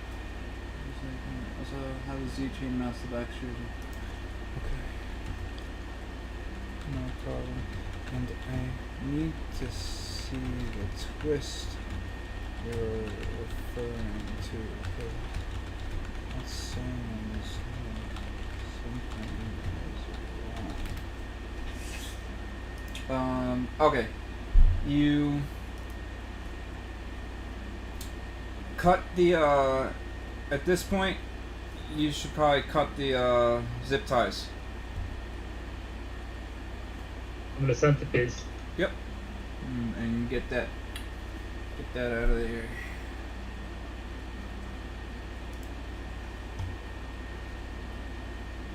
How's the toilet paper and milk? What toilet paper and milk? I don't understand that either. Huh? Do I have toilet paper and milk somewhere?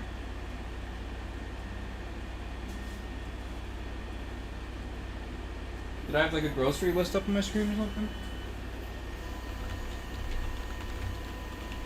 Oh, did you ask for toilet paper and milk?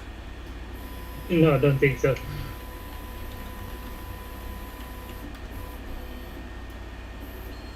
I thought you did, I thought you did ask someone to get something from the store. Oh, I hope my wife didn't ask me to like get toilet paper or milk or something and I just zoned her out. I tend to do that. I haven't heard anything about toilet paper and milk. I only think he's fucking with us. Probably. I mean, no, but there always is a very strong possibility that my wife asked me to get toilet paper and milk, and I just really might have even answered it too. But if you miss it, I totally miss it as well.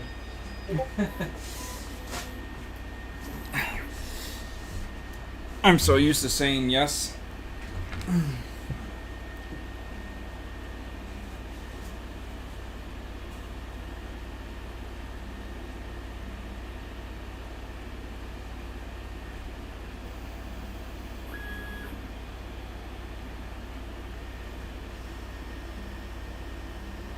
Oh, those are the first things to go during a disaster. Yeah.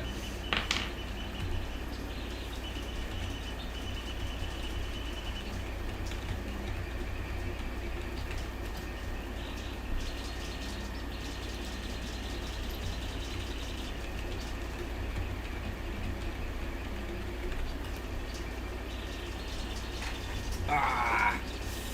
First layer didn't go down too good.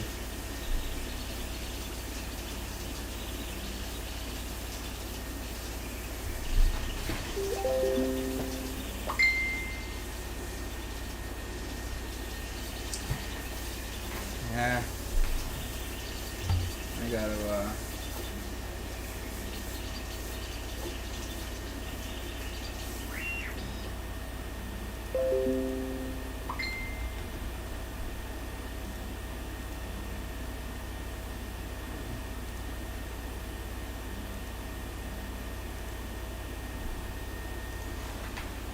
try that again.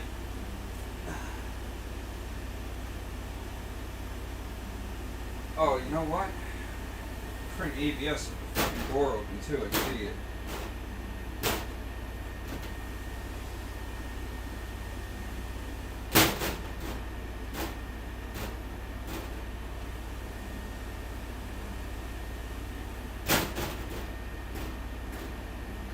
Magnet's dying.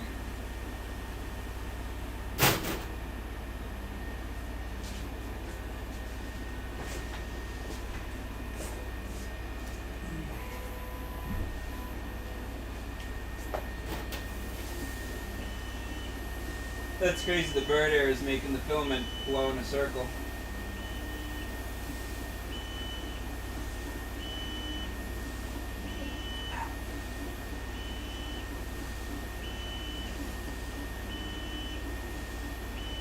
Bastard.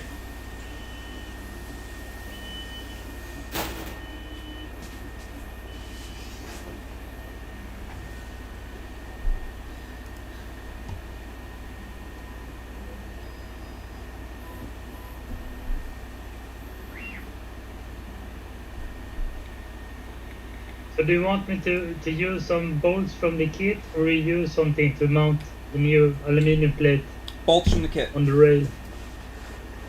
The New bolt. from the kit. Yep. Bolts from the kit. And I think it's this one with the small flange. How long are they? They should be slightly longer than the button head ones, right? Shit. We want to use 8mm bolts instead of the 6mm ones that the stock had.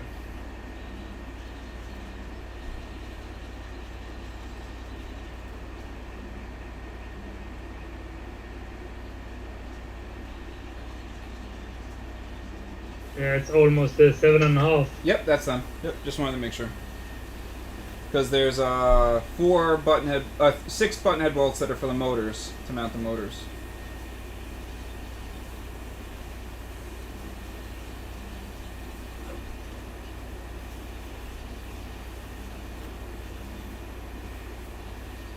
Oh, you bitch. So these 4 I used to mount this one. Time to up the current.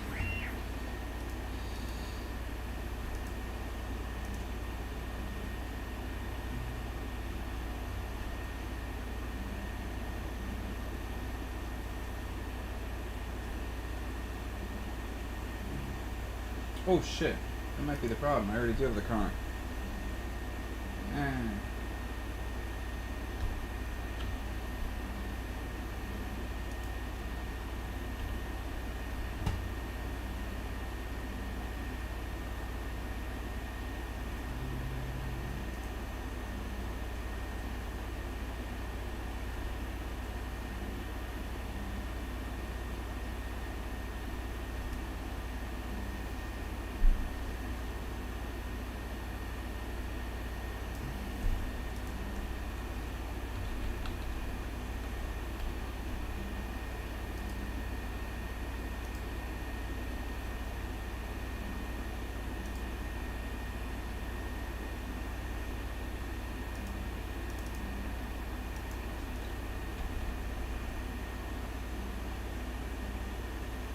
Yep, it's done.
You know what? I gotta.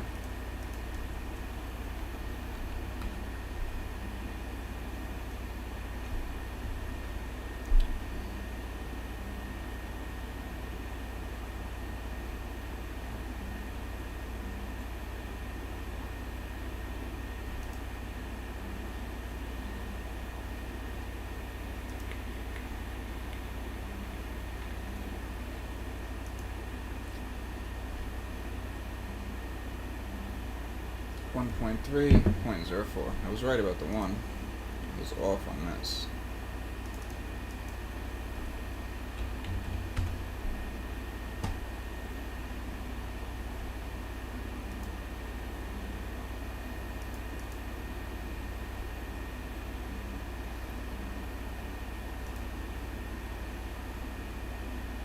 Let's put that one.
Okay. Let's give this a shot.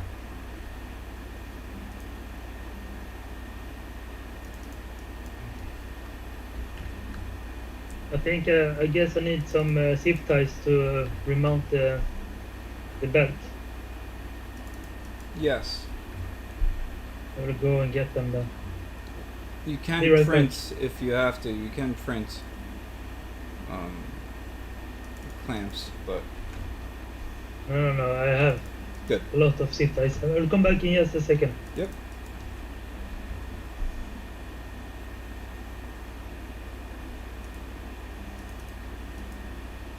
One, 4, 3, 3.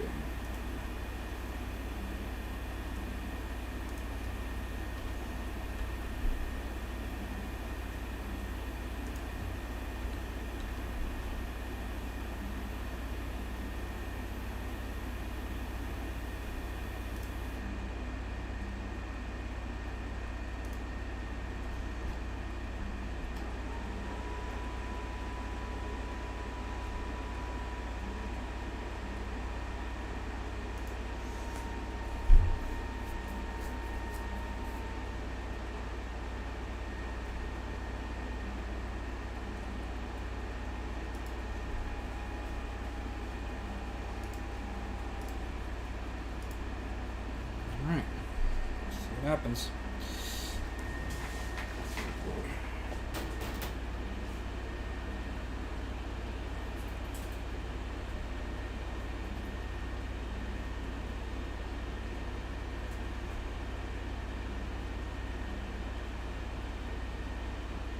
pretty sure that these settings,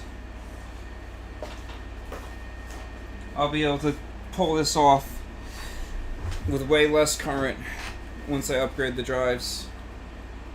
So I just want to see the difference, because obviously I'm not going to be able to do any more tests with the stock rear drives after I change it.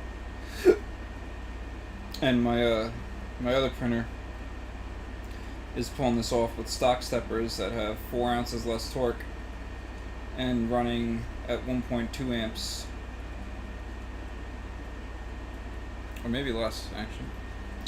I don't remember.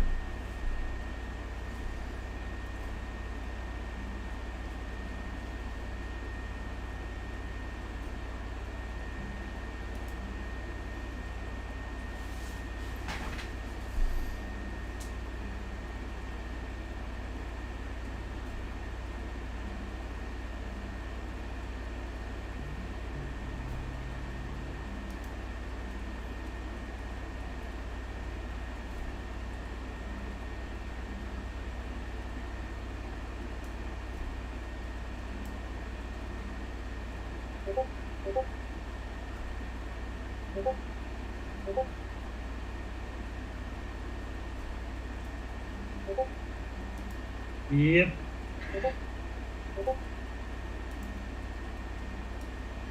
You got them? I got them, and I got the printed parts as well.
At least I don't have to mow the lawn today. What did you say? So at least I got out of mowing the lawn today. Yeah.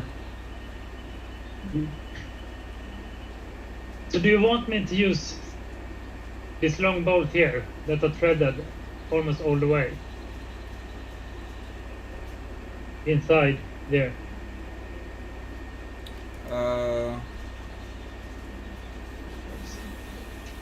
What long bolt? Let me see.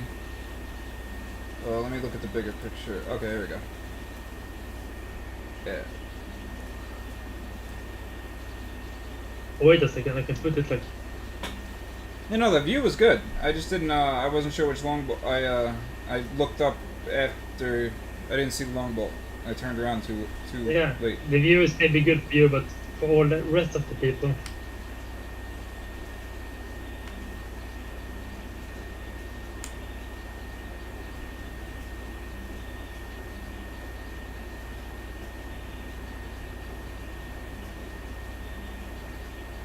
This one here. Oh, yes, yep. That's what holds, exactly, you got it. And then I use a lock nut. Yeah, you put a From the nut on the sides. bottom. Yep. What's nice to do is you put the zip ties on once, and then around the bolt, and then you can slide the bolt in and out. You know, you never have to zip tie them again. Oh shit! See? I gotta raise the temp for the first layer. That's what I think I gotta do.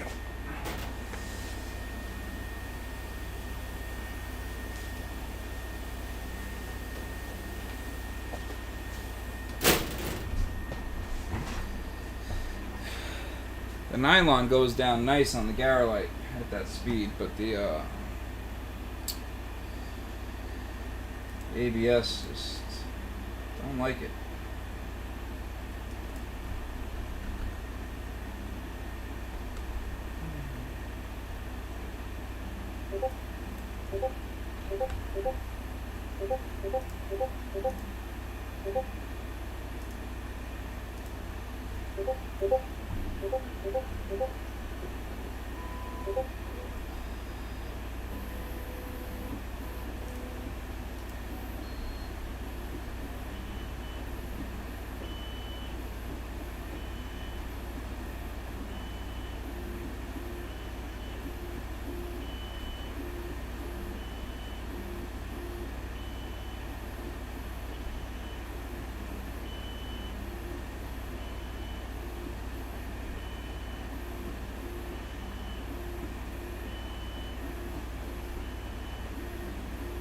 What type of watch is that?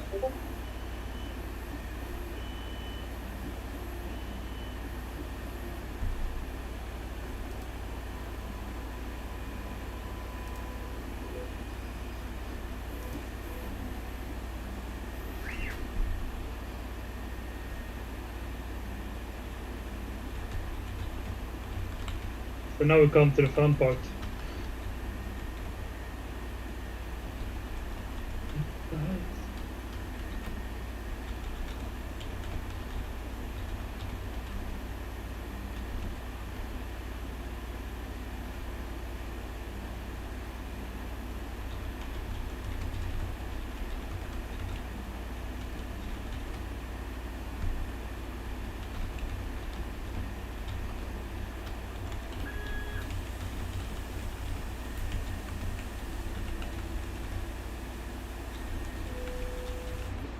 Should I try to just mount it as it was before, or do some changes?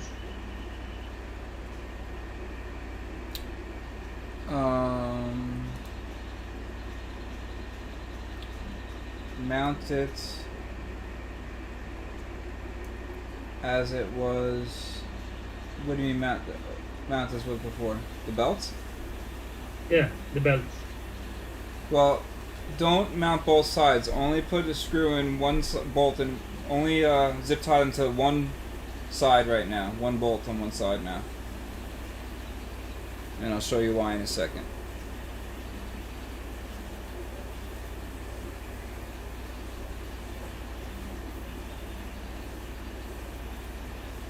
Because now that you have this railing, now we're gonna take the extra idler out of the front.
Yep.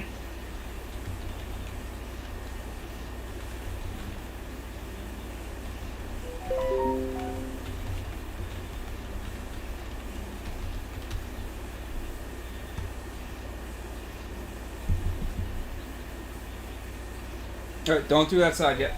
Okay, so now stop. and come to the front of the printer. Oh, you bitch.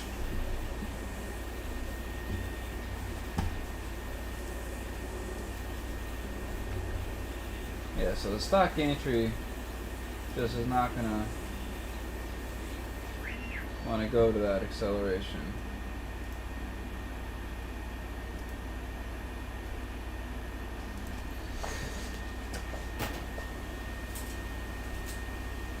So in the front, you want to remove the toothed idlers. So take out the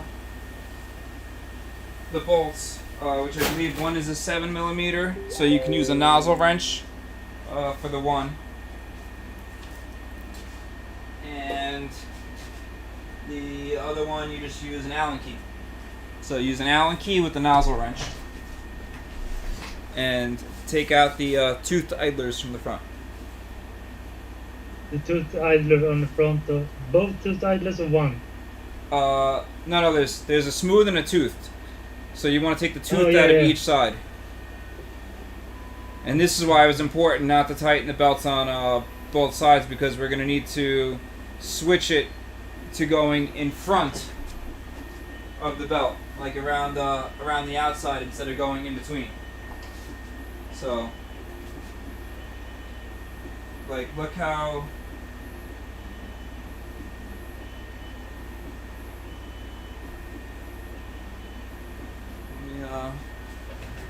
Let me zoom in on mine.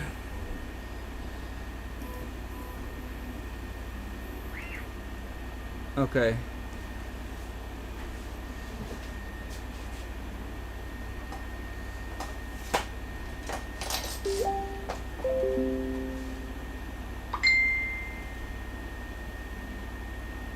You see how the front is on mine?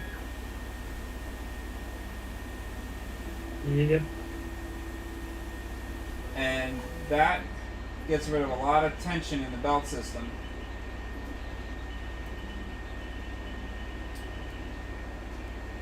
Which actually, I had someone that was using the printer for a while, and they had that, they still had that front pulley in, and the printer was still printing way better, but obviously it could have been doing even better.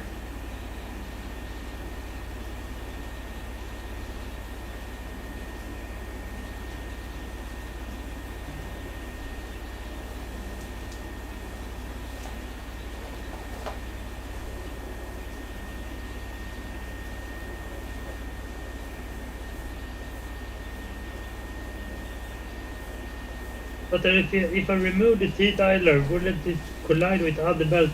That's what I said. Then it's going to go around the front of the belt.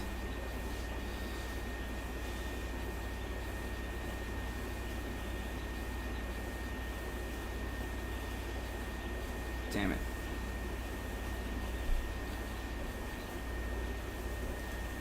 So I'm just going to have to go back to 400mm a second. Actually, you know what? I'll try 450 first.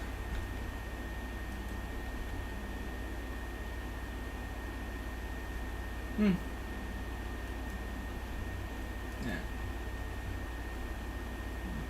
Oh shit. I was still doing 20,000 Excel, you fucker. Yes, it was.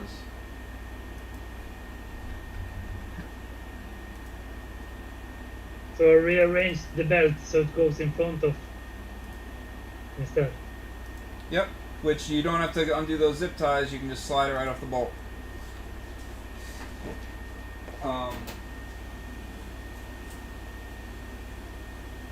It's just easy to, you want to already have that on the bolt, so you can now pop it off, pull the one side out, and then put it back on, because it makes your life so much easier to have one side always anchored to something, because otherwise the belts just sag and fall and tangle over each other, and then sometimes they pop into the little recess of the extrusion and gets stuck in there and you can't get it out, and you're like taking a toothpick trying to pop it out. It's just like really frustrating. And there we go.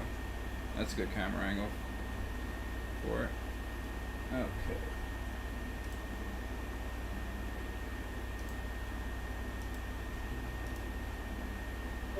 So I'm gonna try 500mm a second one more time, because that didn't actually lower the acceleration like I thought it was supposed to.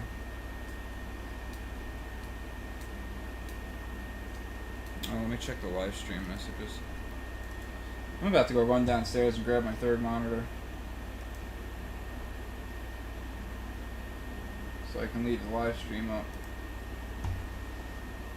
Eh, no one's typing anything anyway. Guess I'm boring.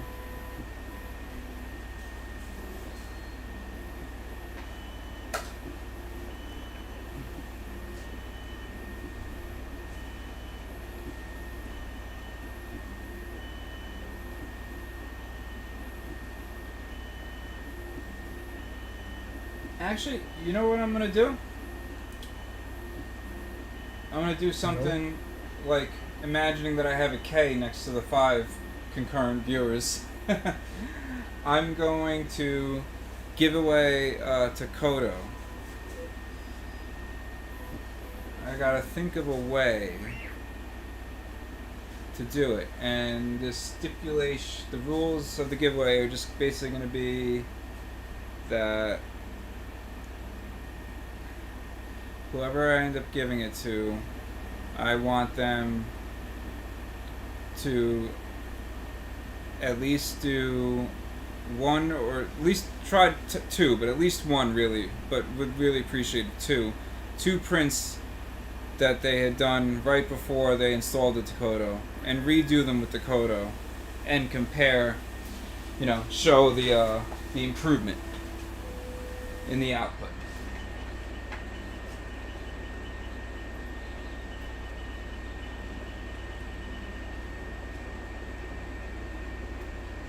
So do you want me to mount the right side now? Yeah, you can mount the right side now.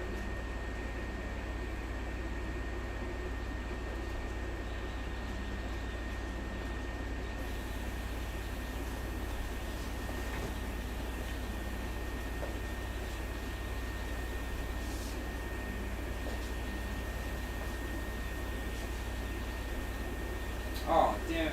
I knew something was up.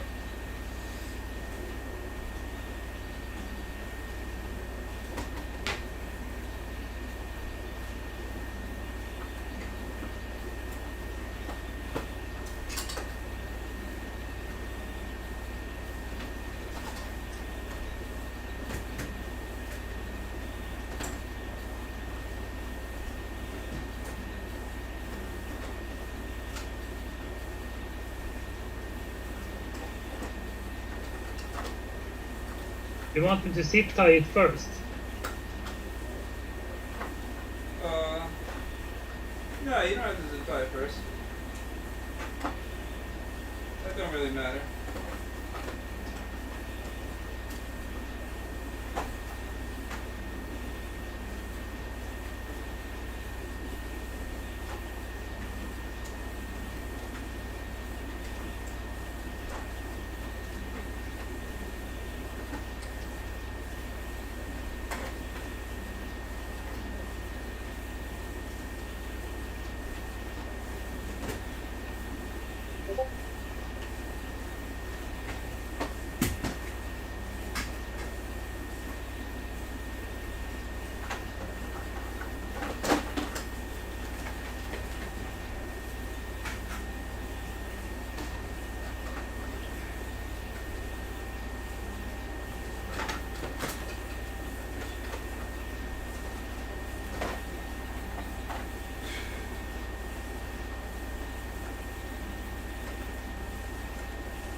Those prints kept not going because my filament was tangled.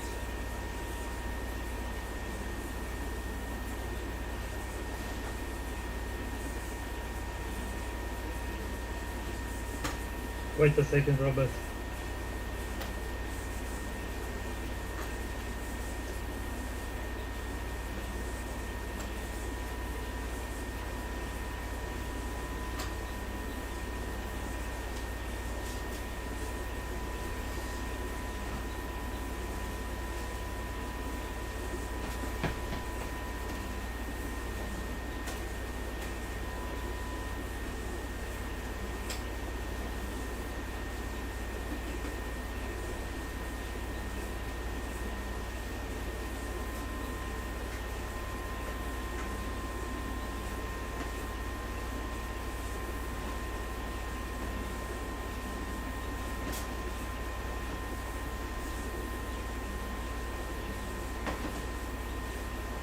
Okay.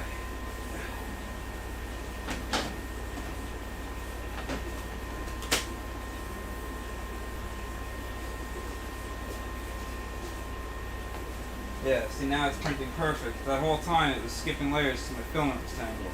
It sucks.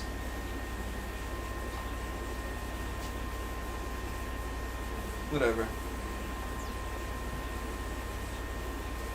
Let it finish out. See if it doesn't skip again.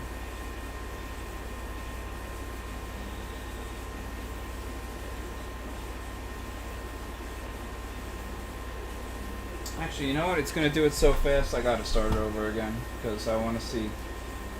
I gotta have a good print to compare it to.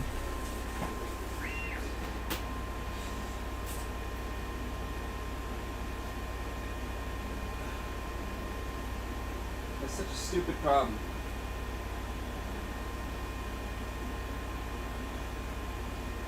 Ah, it's hot. Now, I'm back.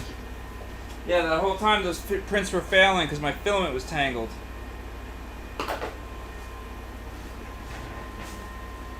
It sucks. I kept lowering the acceleration and everything, and it turned out it was just the filament being tangled. Do you remember when we spoke like a year ago when you want to show someone your 3D printer, it always fucks up, but when you're alone, everything works perfectly. Yeah. Yep.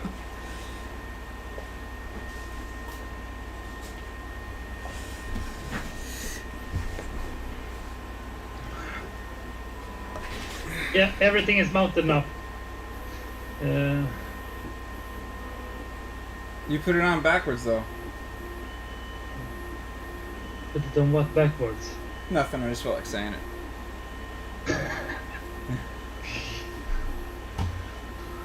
Okay. Alright, so move it around. How's it move? How's it feel? Compared to before? Oh. My camera just fell down. It feels like it's struggling somewhere. I bet you it's in the extrusion. I can't see anything, so I can't tell you. My camera fell down from the... I just need to plug it in again.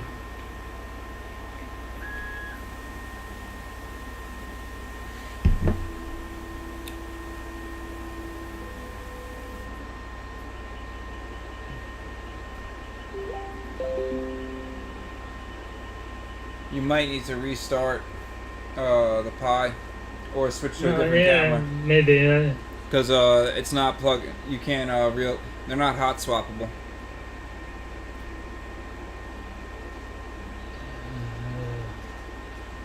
I need to open it because the camera ribbon fell out.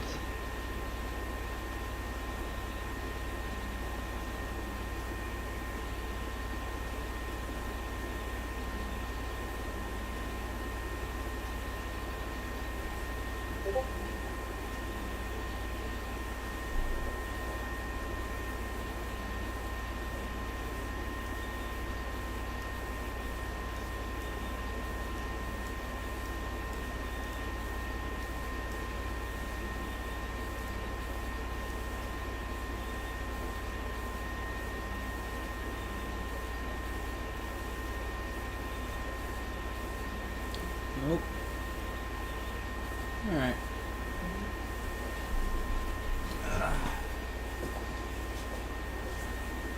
Sure this thing just tangle again. I don't think that's it.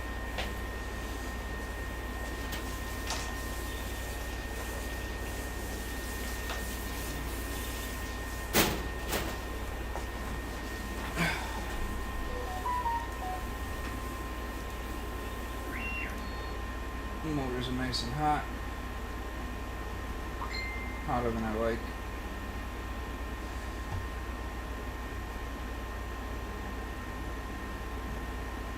Alright, so now I'm gonna go to 450. Because I guess they just can't take, they can't do 500.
But why doesn't the camera work?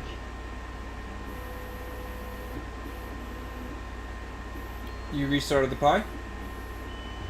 Yes, Just use they your other were camera. not available. Huh? It says the web address to the camera is not working. I don't know if I mounted it in the wrong way. Possible. You probably put the thing. Just use your other camera. Switch to the other one.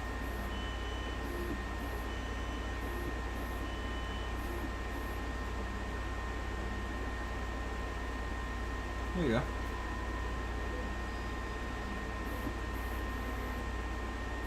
Okay, so now is it just the motors that are which way is it moving when it grabs?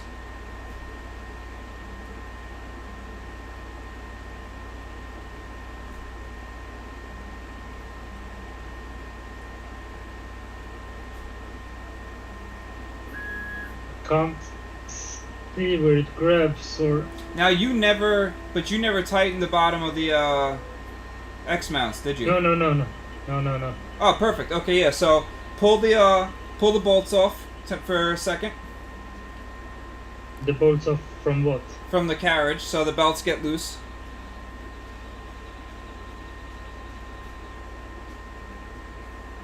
Because your gantry's not squared or anything right now, so of course it's No. not gonna. And then you want to make the X rail straight. How I said, push up on the Y mount, on the X mount, like on the left side, and make sure the inside bolt it's touching You know what? Let me switch to front camera and I'll show you on a standalone rail what I mean.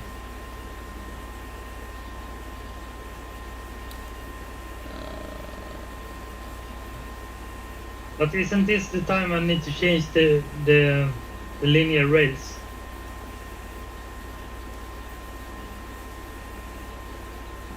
Which ones? The Y ones?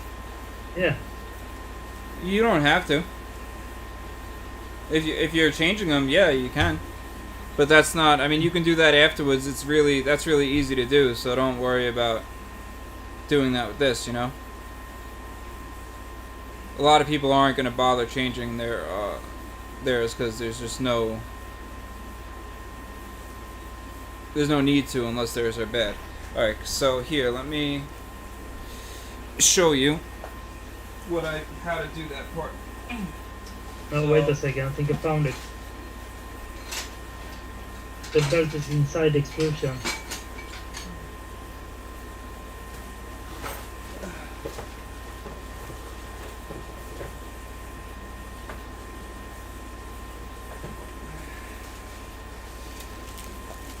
Oh.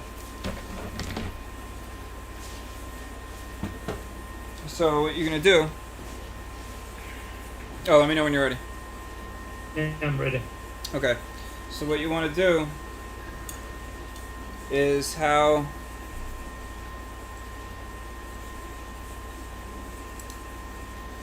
this has the ledge. So the problem is you don't want, as the belts pull in, they're going to try to twist this like that. So what you do is you want to tighten this inside one a little bit, but what you do is you push up. Damn it, it's hard to do now. So you push up right here with one hand and get it to just, you don't even care if it's like this. Just as long as it's touching right there, and you tighten this one, and then when you let go, it'll fall. And that one will, you'll use the leverage, and then you tighten the inside one. But you want to do that without the belts pulling in. So you either need to loosen the tensioners on the front or just disconnect one side of the belts at least, because you don't want the belts to be doing this with the rails, like, 'cause otherwise they'll be trying to bend it down since they're pulling at the top. It's gonna torque it like that. Yeah.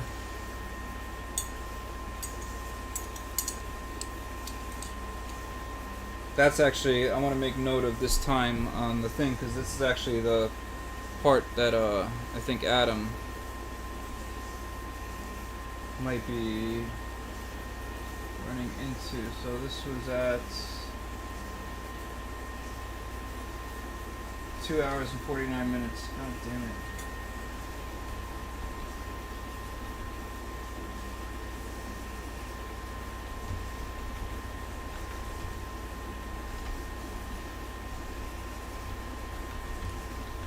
Yeah. And now I should tension the inside.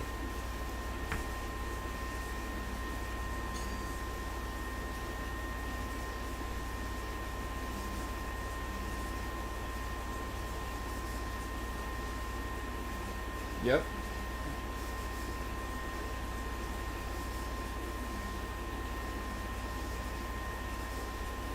And just so everyone knows, you go like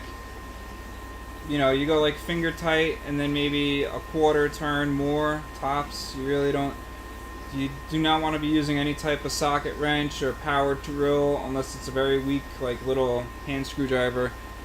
This is, precision machinery, exactly, a little thing like that. And you see how he's going like finger tight, and then just a little more, like, you don't, if you're having a hard time, or if you strip or slip on something, you're going way too tight. These are tiny little threads. People make the mistake of over tightening stuff way too much.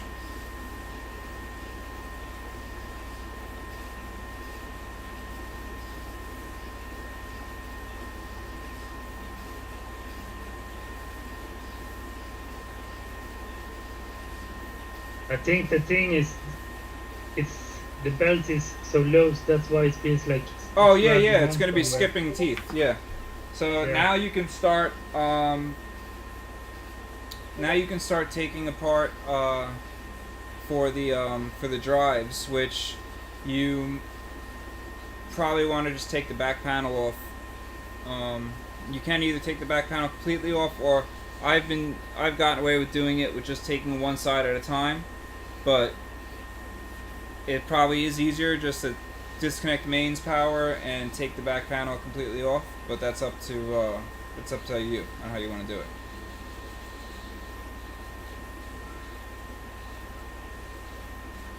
I choose the. Or actually, well, you can at this point. Honestly, you can just finish doing the cable chain. We could do the cable chain stuff right now first, and then do the drives after. This way, you're, finish the one part, and then the drives,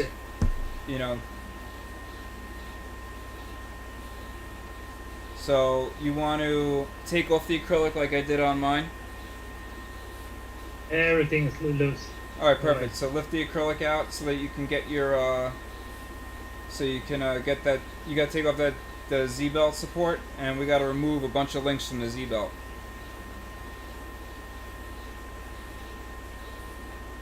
From that one? Yeah.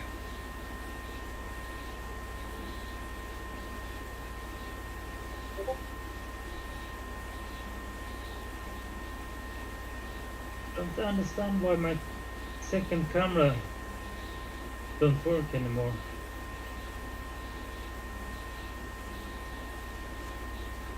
Is there any chance the ribbon cable got fucked up? Maybe, or something maybe got loose inside. I tried to fix it so you and the rest of the people get a better view.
Trying to rebooting it now again.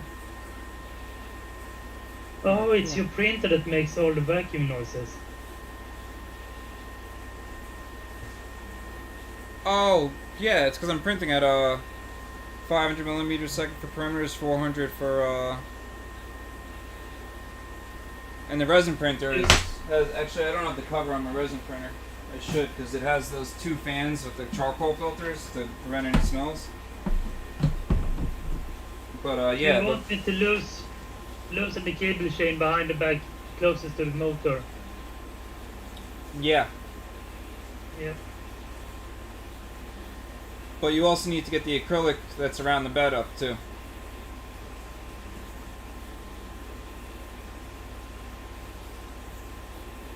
I can drop a lot of stuff down and lose them. Yeah. You gotta take that bracket in the back. Yeah, I remember that now. M2 bolts. Well, 2 millimeter head, M2 head, they're M3 bolts.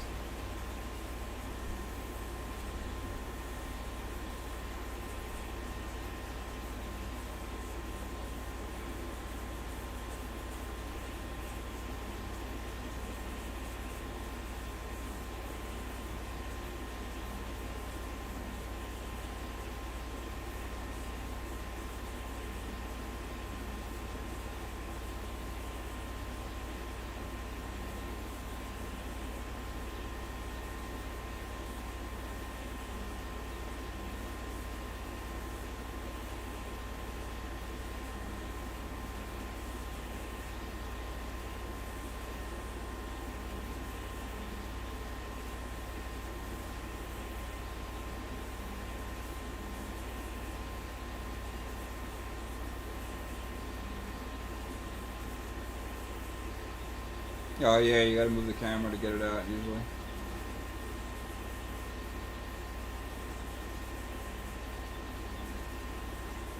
Yeah, everything is loose. Alright, nice. So, let me pull up that article, because I don't remember how many,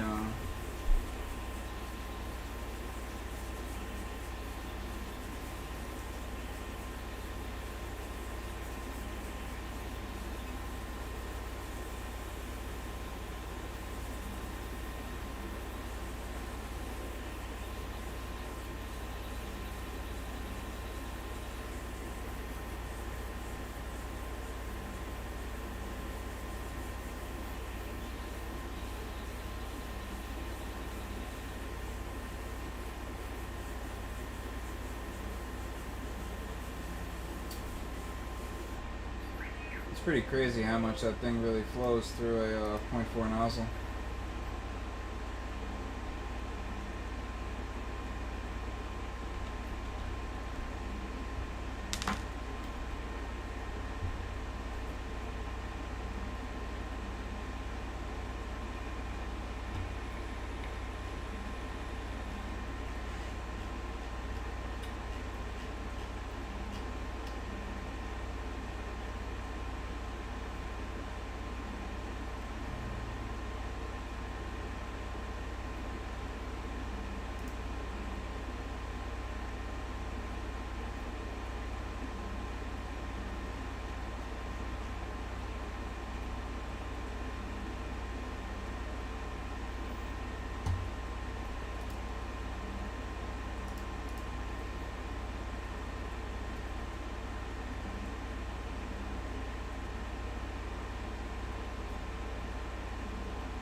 So you want 31 links for the Z chain. 31. Yep.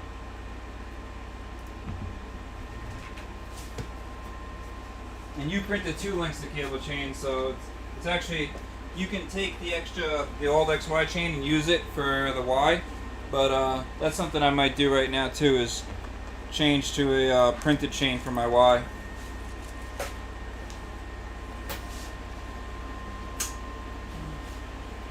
So, I mean, ABS isn't very forgiving, but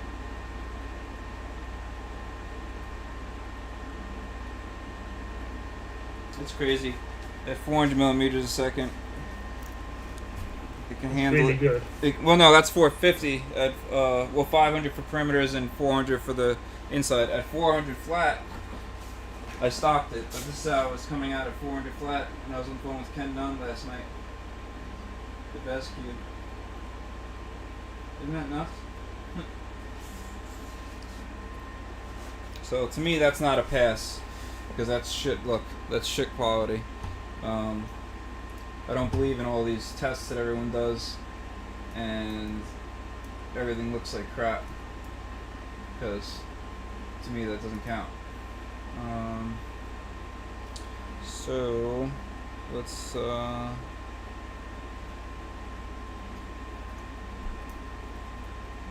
slow down a tiny bit more.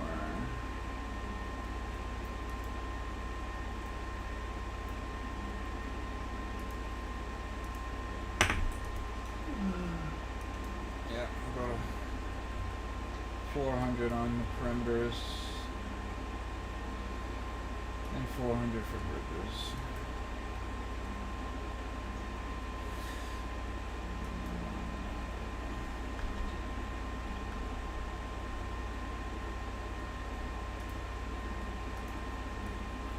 You say 31, right?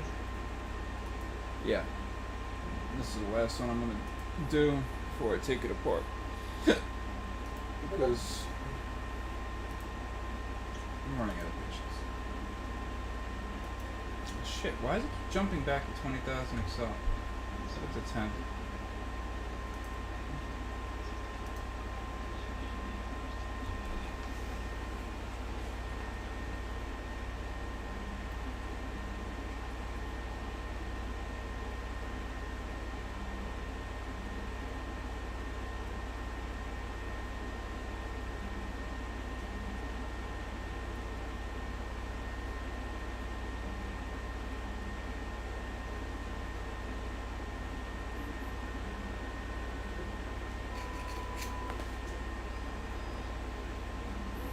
Oh shit.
Then I can remove one cable for the fan as well, since I'm already here.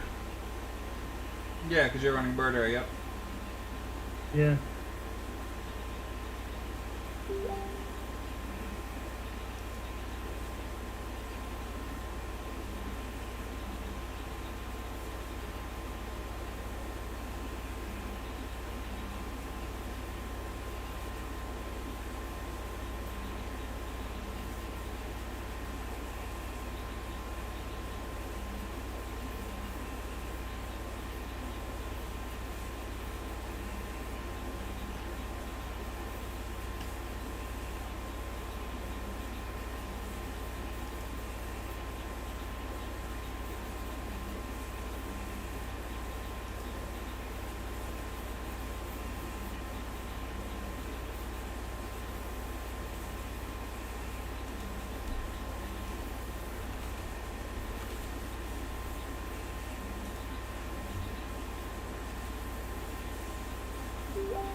And then remount everything else.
You know, my programmer's supposed to be here so I can program these new tool boards.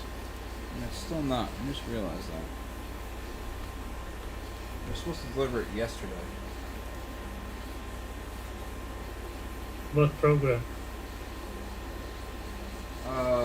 ST-Link programmer. It's to program embedded processors without needing, like, directly to the, like, when you buy a chip that's, you know, when you have a custom-made PCB where there's not even a bootloader, so you can't even connect the USB ports or the diagnostic ports or anything. It says it's out for delivery. So, hopefully it'll be here soon.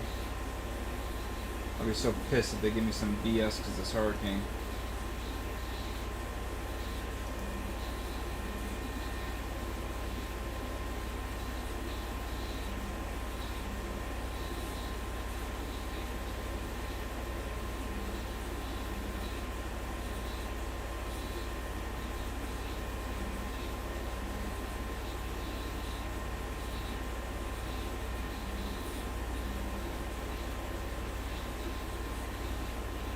How do your thumbs feel? What feels? Your fingers from popping all those Oh things no, off. it's no problem. No, Oh, that shit. I'm used to work with my hands. Me too. I'm just a little baby.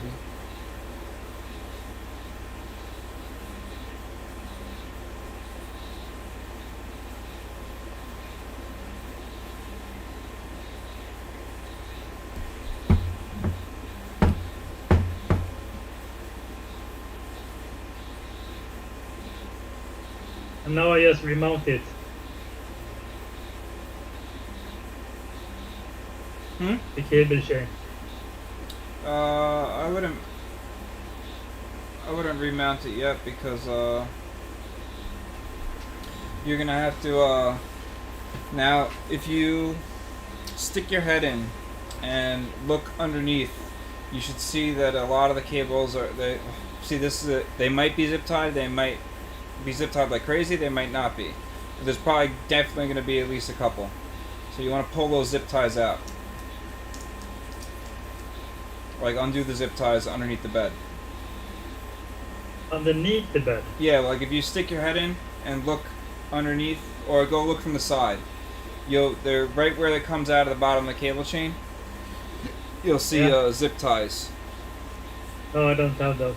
Oh, you don't? Okay, so pull as much slack as you can through of the cables. Just make sure you're not yanking them out. Like look in through the front while you're doing it to make sure you're not yanking stuff out of the board. I actually don't think I have any slack because I rearranged all the cables to make it look good under the bed. Oh, so when you rearranged them, you made them run a longer way? I think so. That might be a problem.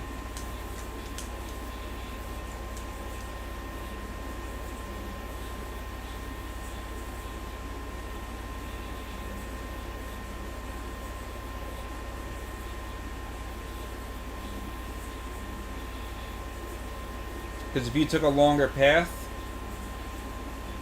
you might have you might not have enough slack. Which is no big deal. You just have to straighten them out so that they go the shortest distance, shortest length, shortest route.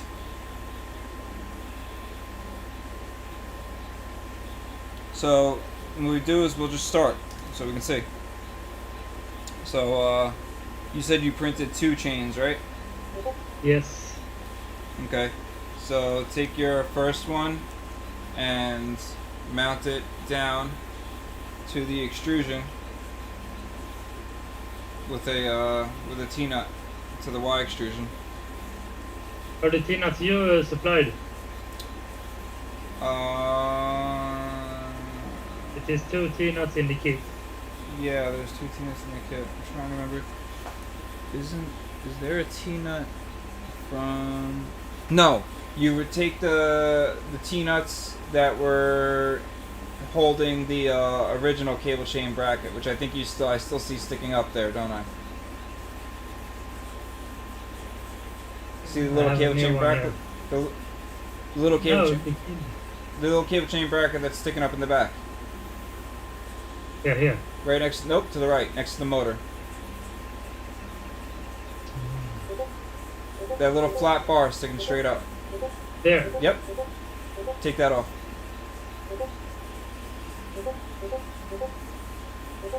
Because the T-nuts that I sent with the M4 bolts is for a different thing. It's for the motor mounts.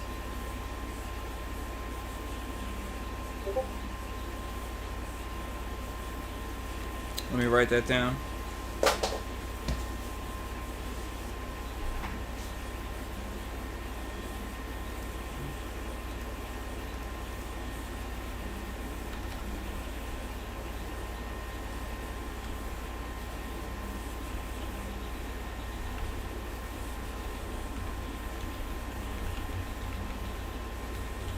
Do you need to reuse the metal bracket or throw it away?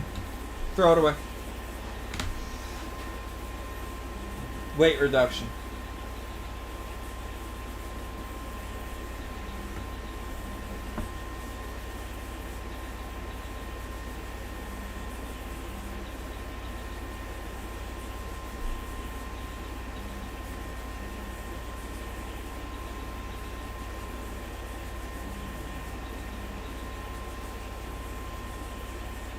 Your shave. On which side of the cable chain should I mount first? The one with the angle bracket or the one with the straight one?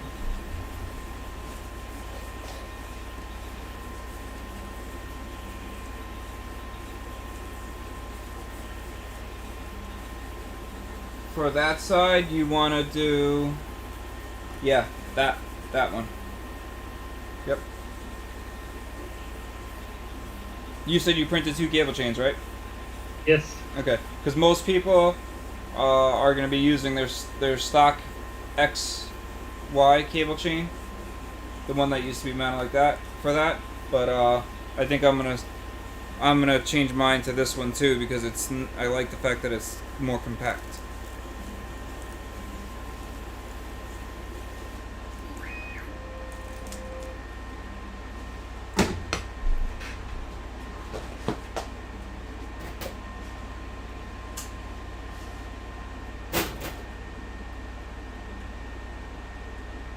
Better.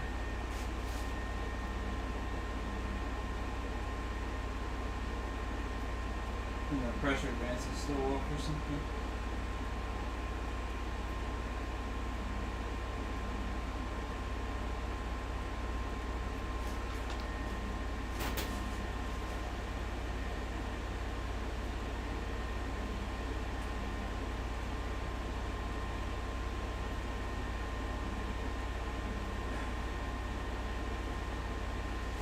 Alright, let this thing cool off. Tiny bit. And go to work. You need to go to work. No. Like go to work on the printer. It's burning hot right now. Yes, you want me to mount it here. Huh? Yes. Yep. Yes, sir.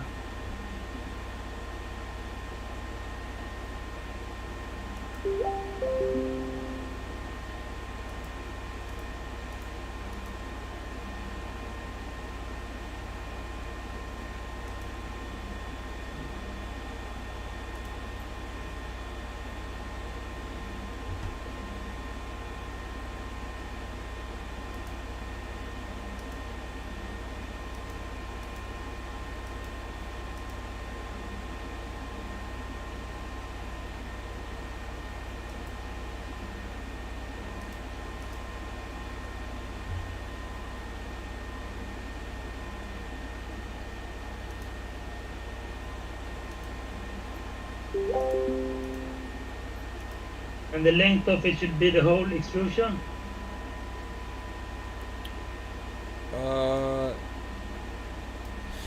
No. Oh,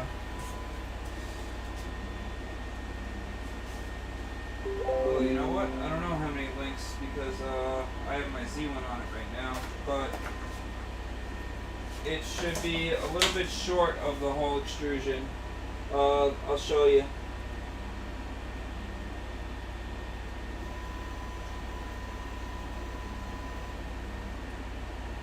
So when I'm at the far front,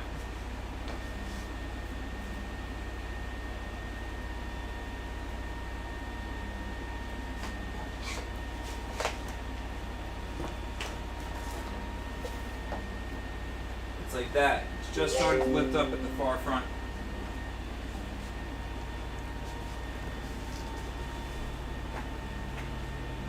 You have your acrylic panel off on the side? Yes. Okay. So what you can do is put the XY arm onto the X mount, like the one that I sent you, the XY A3dp one that you wanted to reprint.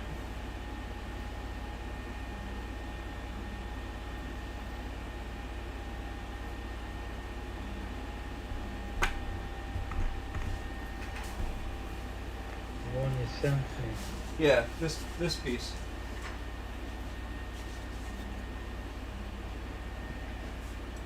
Oh, that one is I'm printing now. Didn't I send you one too? No. What printed parts did you get then?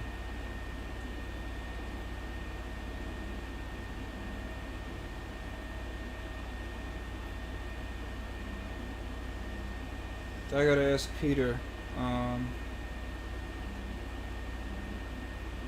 Because there was a white, I sent him a box full of these.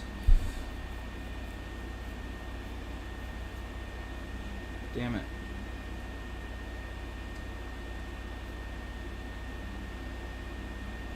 So you didn't, that means that you didn't get this either.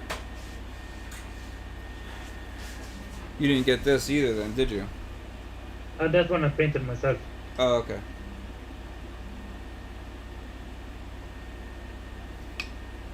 How long until this piece is done? It's part 2 for tomorrow. Okay. Well, I'm off tomorrow, obviously. Do you want to? You want to start working on the motor drives then? I guess we could do them now, or do you want to just finish everything tomorrow?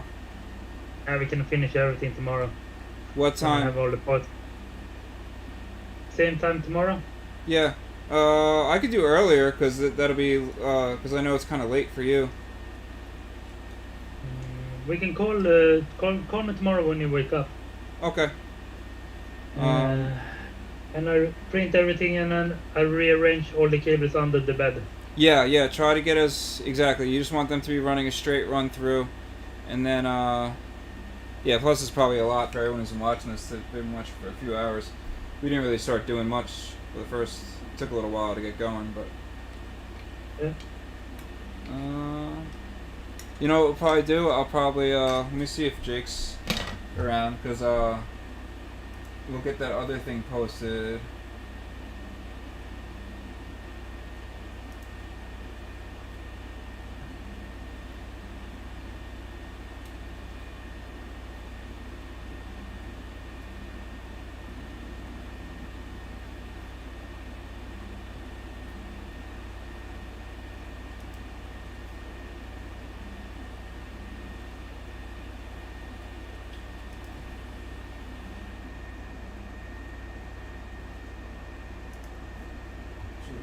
Oh.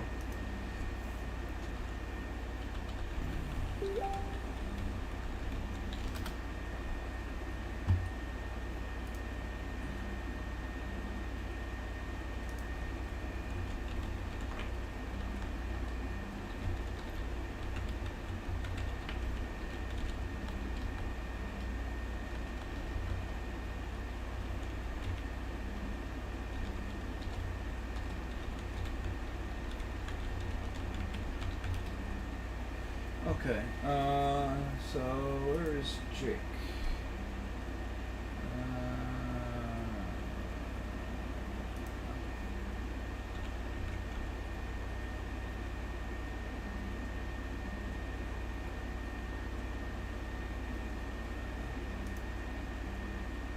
But I will take a break or something and make something to eat. Okay. And I'll see you tomorrow. Yep. I'm gonna have Jake connect and I'll put up the fusion stuff and I'll add that to the link too. So if you want to check it out later or whatever, and then I'll probably around 8 o'clock my time. Wait. So 2 o'clock my time then. That's 2 o'clock your time. Yeah. So I'll give you a call. We don't have to necessarily start them, but this way we'll plan it out and we'll post a time so everyone else knows ahead of time, because tomorrow will probably be much quicker if you have that part ready. We won't have to be trying to do stuff in a different order, you know what I mean? We'll be able to... Oh, they're towing another car. What the fuck is going on? Dude, nothing ever happens near my house. It's like very weird. But anyway, I'm like on a rural road with nothing there. But yeah, because we won't have to, we won't be waiting for anything, you know? Yep. And yeah. That should be good. See you tomorrow then. Yep. Bye. Bye.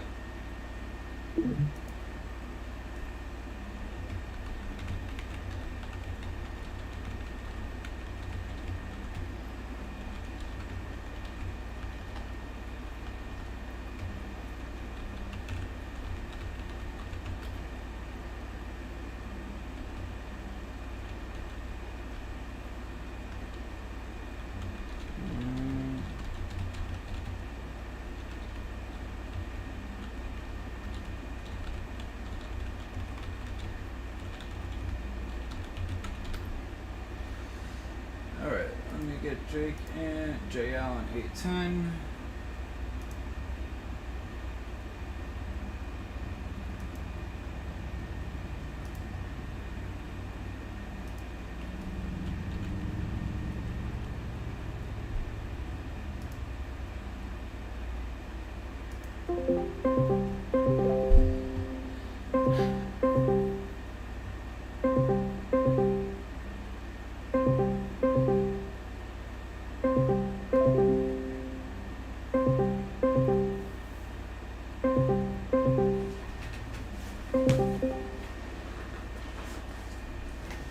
Alright, you're on the live stream. I'm gonna have to. I'm waiting for my computer to load. Okay. I'm on my iPhone at the moment. Alright.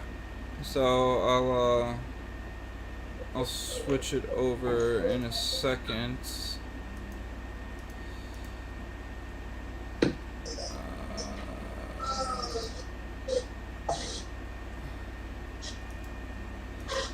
Do you want to I didn't want to go on and download anything off the Fusion thing because I wanted to make sure it was the way you wanted to do it, and I wanted to let you present it since it's kind of like your masterpiece now, you know? Sure. Let's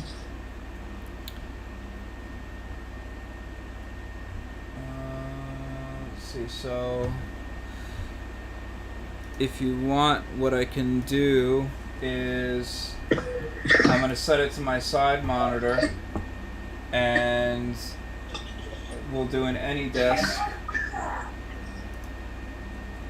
So we'll do an AnyDesk with I'll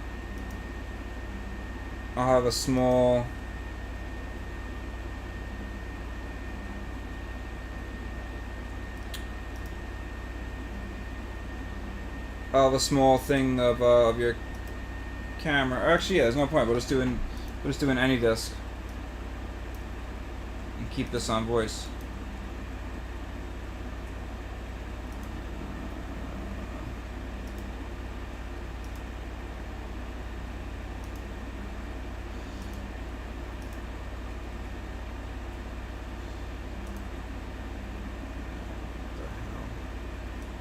I don't know what just happened.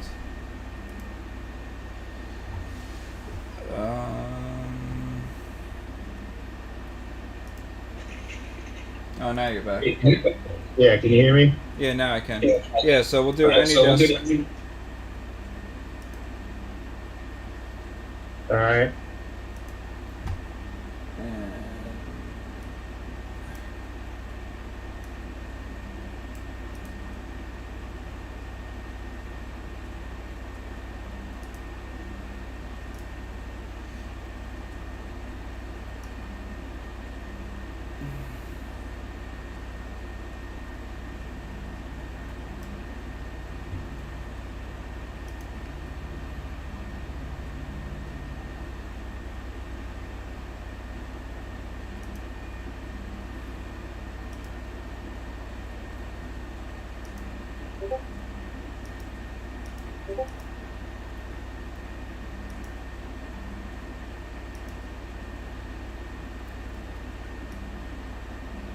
Okay.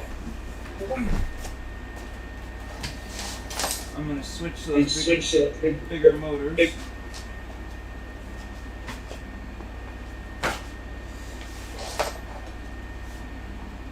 All right. I've got everything up now. Okay. As far as apps go. And while you're showing that, I'll do I'll just be working in the background on my printer. So I'll make you full screen and me smaller.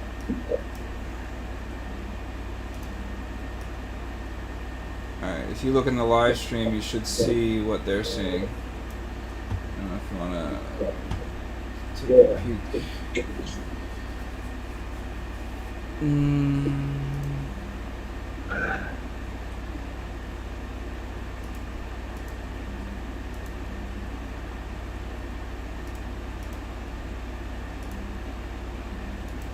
I see the live stream, you should see what they're seeing.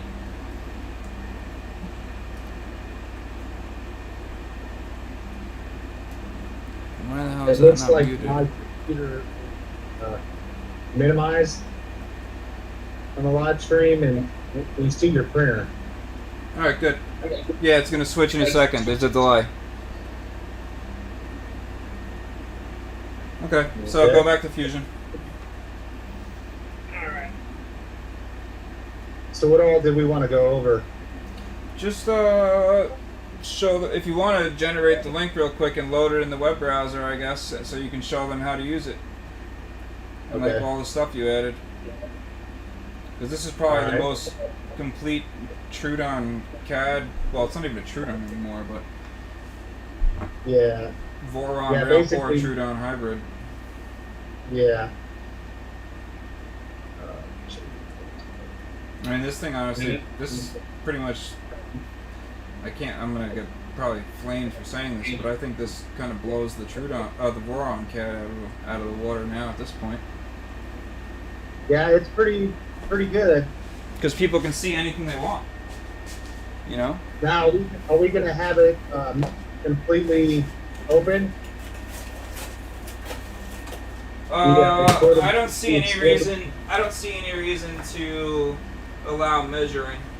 I guess is the only thing. I mean, Okay. I want I want people to be able to see everything and access everything, and then you know, if anyone needs whatever, we'll give it to them. But I don't know about making it. I don't want people to be able to edit, change, or fuck with files, or you know, like. So just, you know. Okay. So basically, this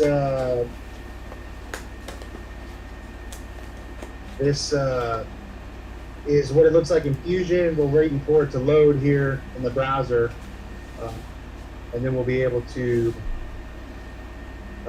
show it off and the way you guys would see it, so to speak. But until that loads, we'll do it in the program here. Once we have the step file from Mandela Roseworks, we'll be dropping that in. That's why there's no heated bed at the moment. But there will be a full Mandela bed file in here that you guys can see and explode everything and see how it all fits together. I've been putting this together this last week or so, and I guess I can turn all of the acrylic and everything back on. Just make this so yeah, like Rob said, this is pretty much as complete as it can get. Rob, I was going to ask you, do you have the filter box file? I couldn't find that. I thought I had it, but I must have maybe deleted it or something. I do. Let me look for it right now. I'm pretty sure I think I might, because I think I was messing with it for my heating the chamber shit. Right. And you haven't even seen the heated chamber thing I put together yet, but now you'll get to see it. I saw the old one. I didn't see what you did now. Yeah, I've been playing with it a little bit. I didn't know exactly what parts you wanted to employ, but you guys will get an idea of what we're going for anyway. It may not look like this in the end, but basically, I guess let's just dig into it here. So, as you can see, these are the gantry upgrade hinges. There's two different versions, and thank you to Theodore for pointing out there was a 1/10 of a millimeter issue with the print and place supports, so that should be updated and fixed if you had trouble with that. There's a version that allows use of a shoulder bolt, and then there's a version that allows you to use, when you take this bolt out here to do the upgrade, that M5x35, there's a version that works with that bolt. These are all available on the website for you to get. And so we will go ahead and delete the acrylic panels, get those out of the way. Oh, also, I told Jake, I'm gonna, anything he wants of the stuff that he made, he might start printing them out in like either high-end filaments or at least maybe like ASA or something like that, and I'll make a little section where he can put any of his prints, you know, for people that want them pre-made. You know, especially obviously when you're upgrading your printer, sometimes it's you know, hard to print the parts to upgrade it before you upgrade it, because the whole point of upgrading is to get it to work better. So. Yeah. Oh, and that'll work with the panel do 7-inch too, I believe, right? That So the 7-inch, it's really tight. It probably would work. I have a step file for a 7-inch mount that Tommy Sadiq used. If you want to grab that to compare, to check the holes, because I think the mounting is universal, if I'm not mistaken. The only trick would be if you wanted to maintain these 2 holes here. Oh, I'm sorry. That's because that's a 5-inch screen that's mounted for right there, right? This is a 5-inch. So yeah, if you want, I'll send you the 7-inch one, and actually, it's in the Trudon Patreon Trudon upgrades folder. So let me look for it right now. Patrons.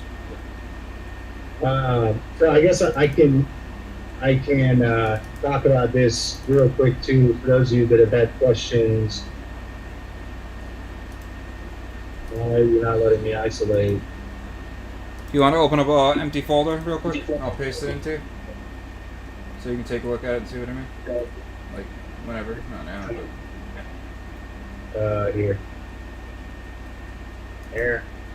You're stealing my stuff. Oh, well, let me paste.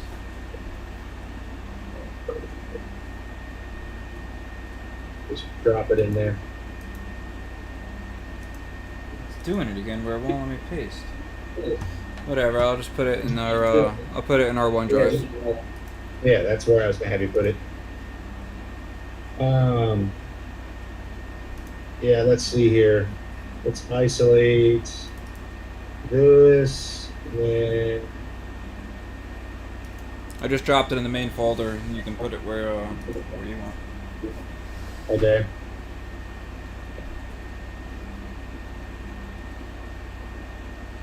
We're gonna have to do this way.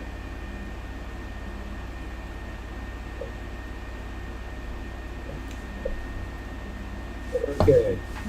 So for those of you that are interested in this clipper screen upgrade, basically this thing prints in 3 pieces.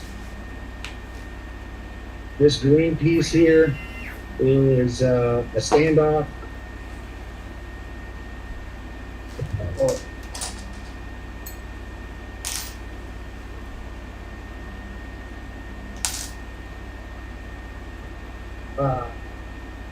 We got a cranky kid on this end, so this standoff is basically designed to make it so it's parallel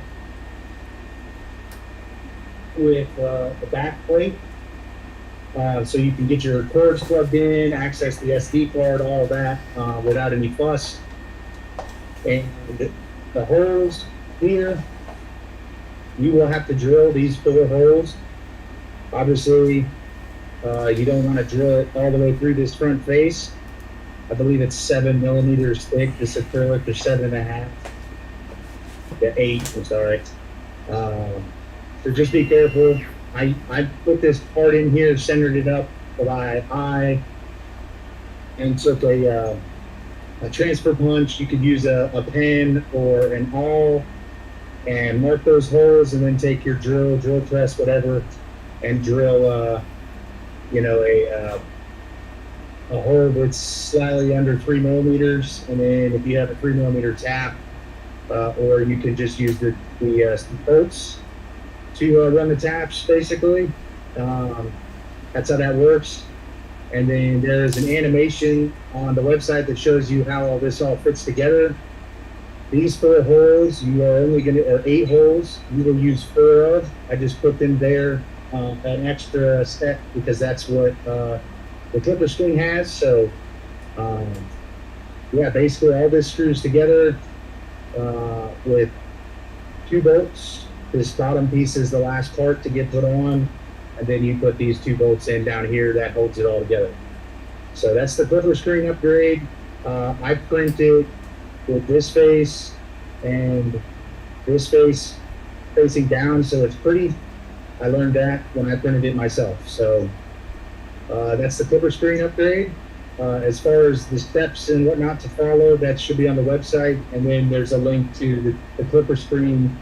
I think it's a GitHub link on what commands you need to plug in. It's fairly straightforward. And Rob, weren't you going to make that part of the image at some point as well? Yeah, well, I already I did tweaks to the, basically to the way the UARTs are set up to, because like Alexor was having a lot of dropouts and people were having, issues with it. So that's already set up that it works real simple, but now I'm gonna just make I'm just gonna add it into, I'm just gonna add it into the image for a version. So there's gonna be a panel do version and a clipper screen version, and then most likely it should let me do it where I can just make it so that you can just switch and include to turn on panel do versus clipper screen. Okay. Now another thing of note here is how these are powered and connected. So you maintain the use of Rob's clipper harness with the exception of the wires that went to the panel group. You no longer need those wires. You can just unplug them from the panel group and leave them hanging.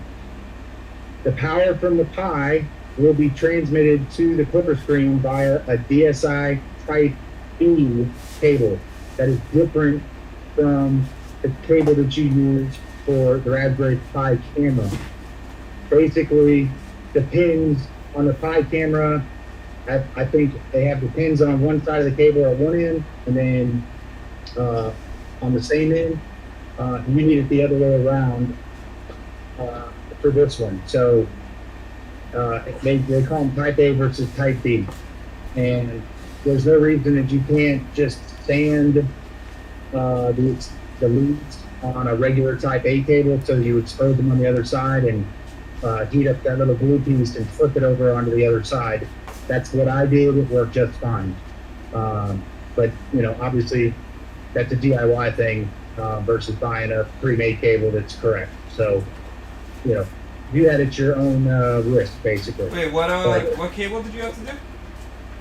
This cable right here, the DSI cable from the Pi to the clipper screen, it is not the same as a Pi camera cable. So what's I different? believe the pins are basically, if you try to plug a Pi camera cable in, there'll be no power because the pins are reversed.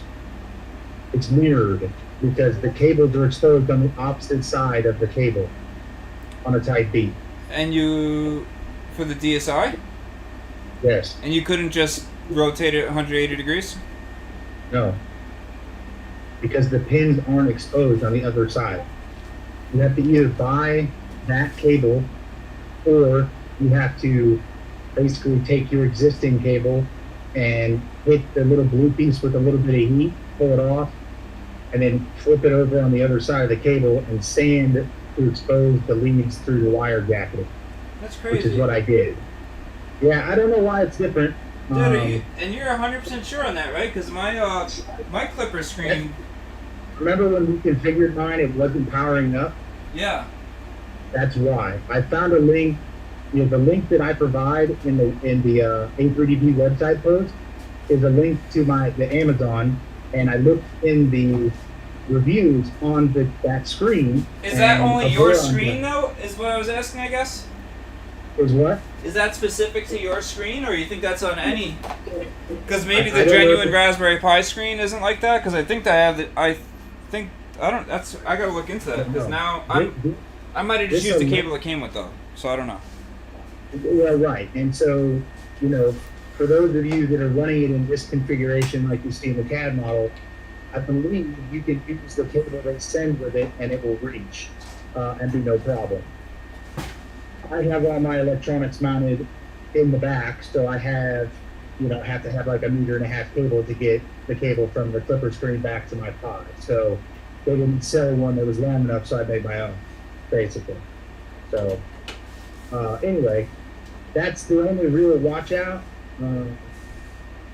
for installing it. The rest of it is just pretty much bolting it together and printing the pieces and drilling the 4 holes in this black acrylic.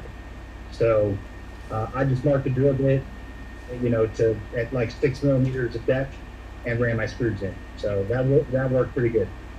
Anyway, so we beat that to death. So yeah. So moving on. All right. So as far as the gantry itself goes, let's see if this is loaded. It is.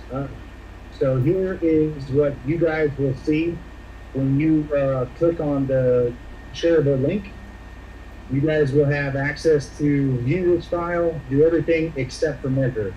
We don't obviously want people reverse engineering this and trying to sell it without our permission, basically. So if you guys need something specific, you need measurements, reach out to us. We'll help you out. We're just trying to protect our intellectual property here. So what's cool about the online browser that actually, in my opinion, works better than Fusion 360 app itself is the ability to explode this model very easily in such a way that you can see what's going on. And so you click on this little explode and drag this slider, and you can see, and it kind of like breaks everything into sub-assemblies for you. So you can see right here what goes in that front left corner. You can see it all right here. And within that, I believe we can break things down. Maybe not.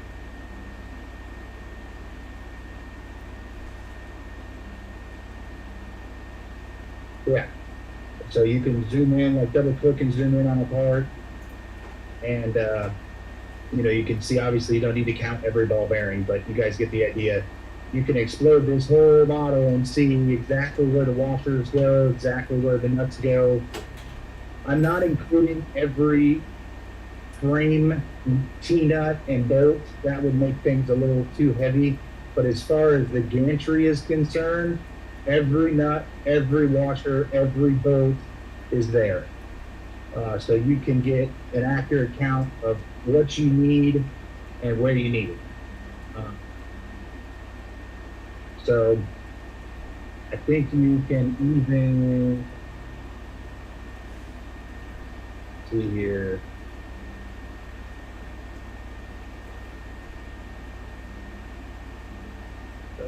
It might be one of these here, model browser. That's what I was looking for. So you can come in here, and let's say you only care about the floated rail part. You want to know what that is. You can zoom in here, and I've tried to give you guys a good description of parts. I realize everybody's in different places across the world, so the McMaster part number may not apply to you, but for those of you in the U.S., these numbers right here, you can literally type those into McMaster car and order the same exact bolt or nut or washer. It will give you you just go to their website, type that in.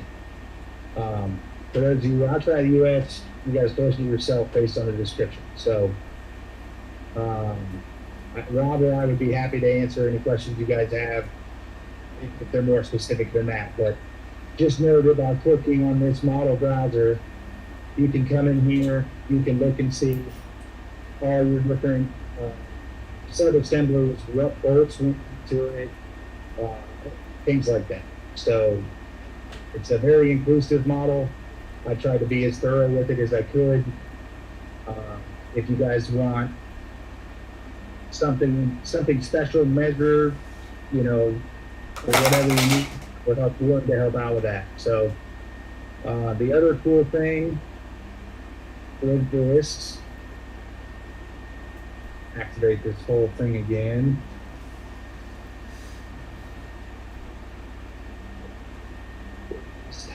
You guys can do a section view with this tool. So if you want to break it, where you can see just a certain section so you can get an idea what it looks like, you can do that without having to take a printer apart now. So that's a pretty cool tool to have. You can do that from different planes. You just basically tell it which one, and it does the rest of the work. So let's see.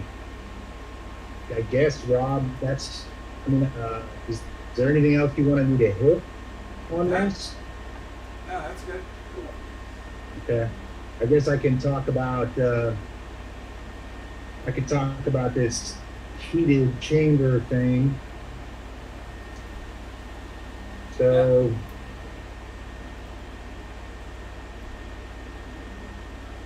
the heated chamber, the premise here is that it will recycle heated air and pour it down one side. There'll be a fan to pull that air down, and it will heat it. Ooh, that sounds good. Yeah. And then it will heat it, and there'll be a fan on this side that then pushes it back into the chamber, and that will basically have this big convection loop running through the chamber, heating it. My objective here was to achieve something that can be slotted into a stock machine without interfering with any of the components. It's going to be pretty tight. Right now, our biggest conflict is the rear Z stepper. The 17s are hitting here, so I got to move this around a little bit. But the general idea here is I will make some mounts with T-nuts, so it'll basically hang from the bed mount with a simple T-nut. On this duct it will mount to this duct will mount here, and then you'll have to take this balance out to drill the 4 holes over here, 4 holes on this side, and then these red caps basically are there to prevent stuff dropping down in. I may adjust the size of these holes a little bit so we don't accidentally suck bolts in there, but I wanted to show something today, so that's what you got for now. Because obviously this is the inlet. We could stuck in bolts into our fan. We don't want to do that. So, but that's the gist of it. We'll be pulling air in on this side. It'll get heated here in this heater element, and then shot back out into the blowing chamber over here. So this is the outlet. And there'll just be a big loop of heated air, basically, and it should allow us to get the chamber probably to 60, 70 degrees Celsius, maybe a little hotter, I don't know. Easily. I just hit 60 without a heater. Yeah. I think it depends a lot on how hot you want your bed right now as to what you get, as well as what the ambient air temperature is. Yeah, and that's with the AC on in here. That's what I'm saying. We'll definitely, that shit will definitely be able to hit 80, I think. I mean, to give you guys a comparison, I run my Sidewinder. I have an insulated enclosure that I built for it, and I have a 500 watt halogen light with a recirculating filtered air type of setup, and I can get it to 75 degrees in there no problem, and it's actually actively filtering it as well, which I'm gonna try and work something in, say here, like some kind of, we buy some charcoal material, you cut it to size and slap it in there, and it actually will clean out the harmful VOCs and all the other crap from ABS and polycarbonate and so on. So you don't get a big crease full of that when you open a door. That is also going to be in this design as well. It's just not there yet. So if that machine can do it, and maintain those kinds of temperatures. It's an even bigger chamber than this is, so I think we can probably achieve similar, maybe even slightly better heated chamber temperatures. So that's where we're at. As you can see, it's going to be tight in there. So, yeah, stay tuned. But yeah, that's pretty much it. So, I don't know, does anybody have any questions? You can check in the live stream, see if anyone wrote anything. Yeah. I'm changing my changing to these LDO 60mm ones because I want to see what the true most limit I can get without the upgraded drives are, and then I'm going to go to the upgraded drives tomorrow on the 400. Are those 1.8 or 0.9? 0.9s, 60mm 0.9s, because right now I'm running the Moon's 0.9s, which honestly I was actually able to get higher top speeds with the stock 1.8s, but it also has the upgraded gantry, so I'm not sure. There is a decent amount from that, but what drives me nuts is LDO and Moons. These assholes use different pinouts for the stepper drivers, so I gotta switch the yellow and black. Yeah. Yeah, because the OMCs that I'm running, I think are 48, aren't they? They what? 48.9s. The OMCs. They're 48mm, 2 amp, 1.9, the ones I sent you, right? Yeah. Yep. Yeah. Yeah. They did pretty good for me. They're honestly, they're for the money. You cannot beat those things. Yeah, man, I've been pretty happy with them. They sound really sick.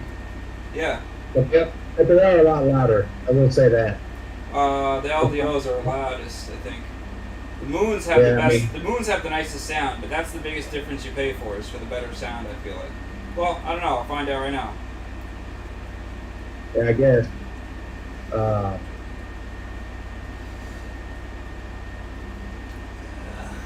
Hopefully, I got this pin out right, and I don't short out my stepper driver. Checking the pairs. Nope, not checking anything. That's why I'm hoping I get it right. And when Rob tries it on the live stream, he's got nobody to blame but himself. Yep. At least they're reversible stepper Always sticks. works out for me, though. You know that. So what? I said it always somehow just manages to work out for me, though. You know that. Yeah. You get lucky in ways that I cannot explain. Yeah, you like my my hack together Vividino logo? Yeah. So I tried to remove the background on it in Publisher at work yesterday, and it kept making it fuzzy. So I was like, that doesn't look too bad. People didn't get the idea. Steve Martin made a couple of bed backgrounds too. No, this is like an decal. Look at my screen. Yeah. Yeah. Oh, what the? It's just a picture. Like I stole it off the website and cropped it in Publisher and dropped it in as a decal. Hey, it works. Yeah, it doesn't. I mean, it's not like the prettiest thing in the world, but it works. You just not want to look at the back. I don't know what's going on there, but it gets the point across. So, yeah. No, that didn't work either.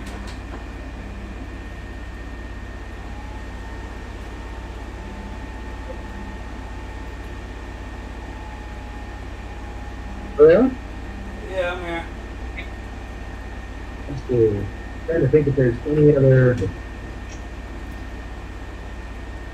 questions that I've had recently.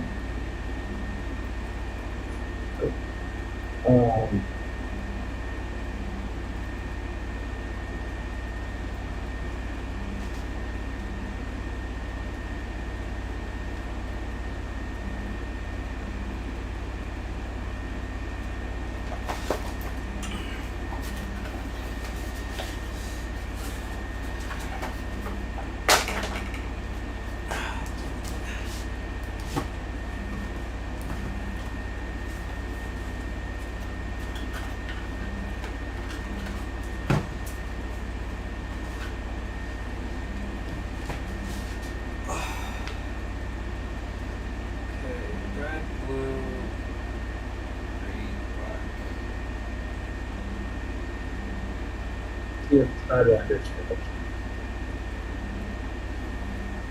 What? Oh, my sidewinder.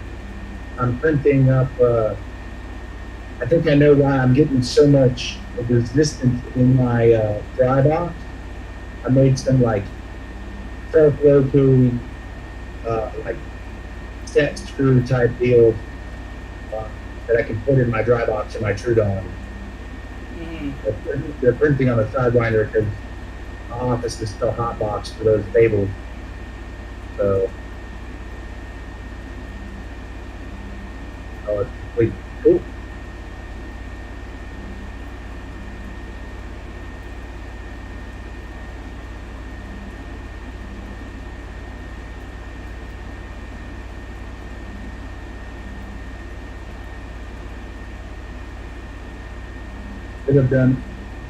Should work on a mount for a 7-inch reference.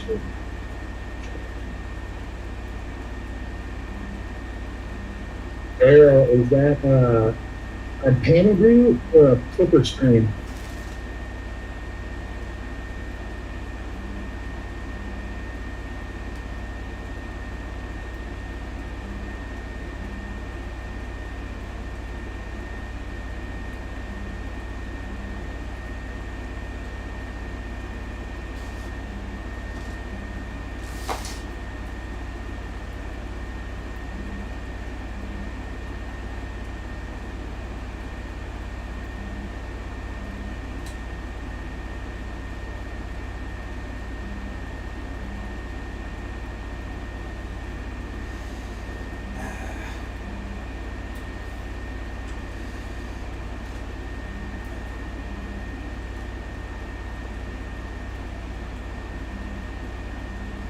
Hey, Rob, don't you have like a hurricane or something headed your way? Yeah, bad one. Really bad. And Like rather than they're doing predicting 10 sandbag, days of no power. so instead of sandbags, you're working on upgrading your stepper motor. Yeah. Well, I did it. I got up early this morning and did everything. I would say, man, priorities. Screw the house. I'm gonna get better printer.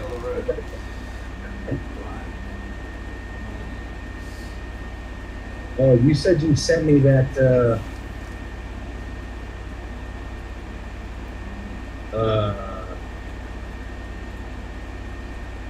bigger screen, right? The Yeah. flipper screen. Yeah.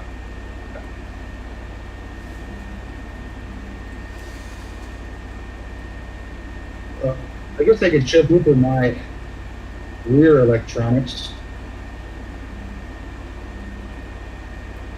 If anybody's interested in that.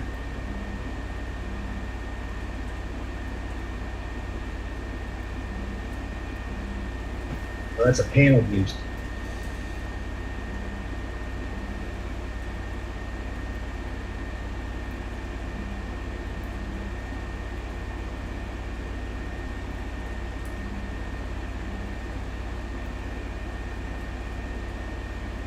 Okay.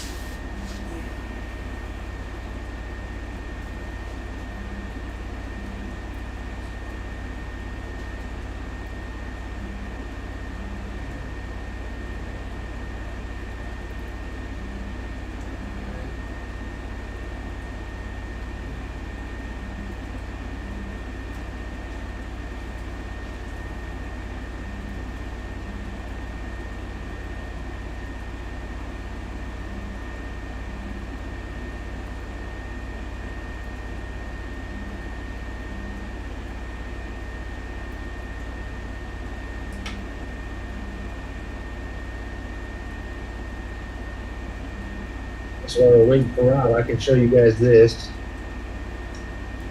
Yeah, I mean, honestly, it doesn't matter. Whenever, if anyone else asks you anything, or if they, after that's done, you just end it, or yellow. So this is the rear enclosure I designed. So my tie is actually not in here anymore. My SSR had to fit here, and I've got two drop 5 amp up converters that go in here, and then my tie sits down here. This all gets mounted on the back.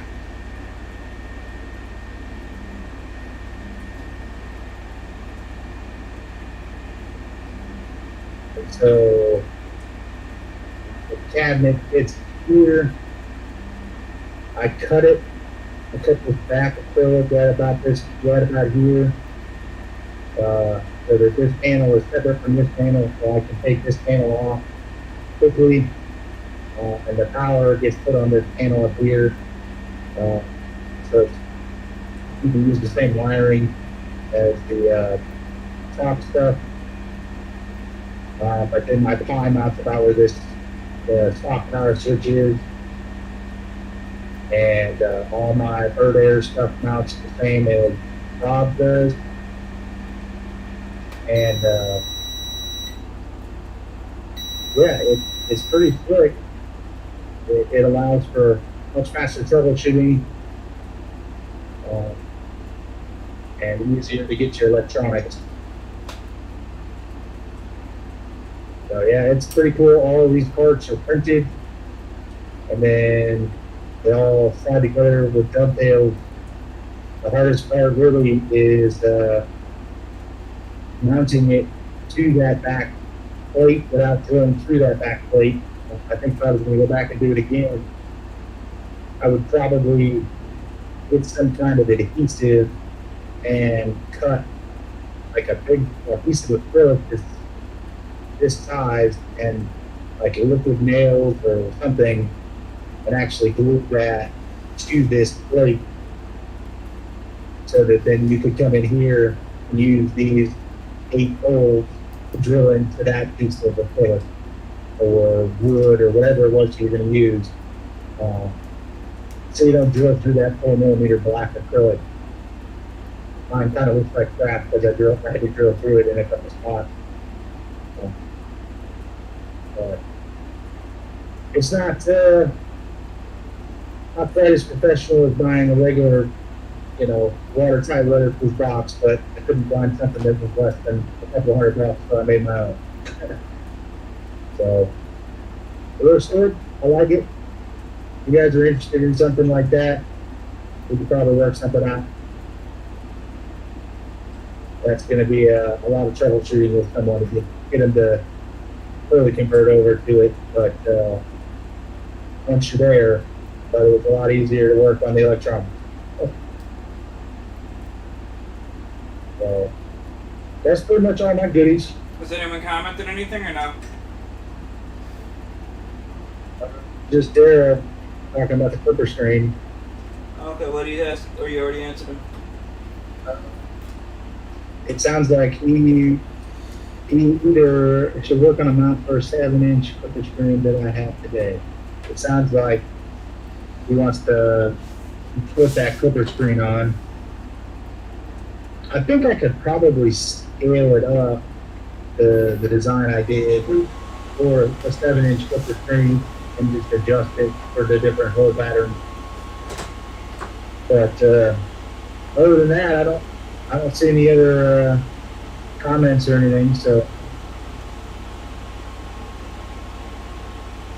that's pretty much all I got. All right. So it's I'll sign off for now. Sounds good. I'll end it. Should work the same as the saw screen. Yeah, no, it does. It does. I've done it for a few already. Okay. Alright, I ended the stream.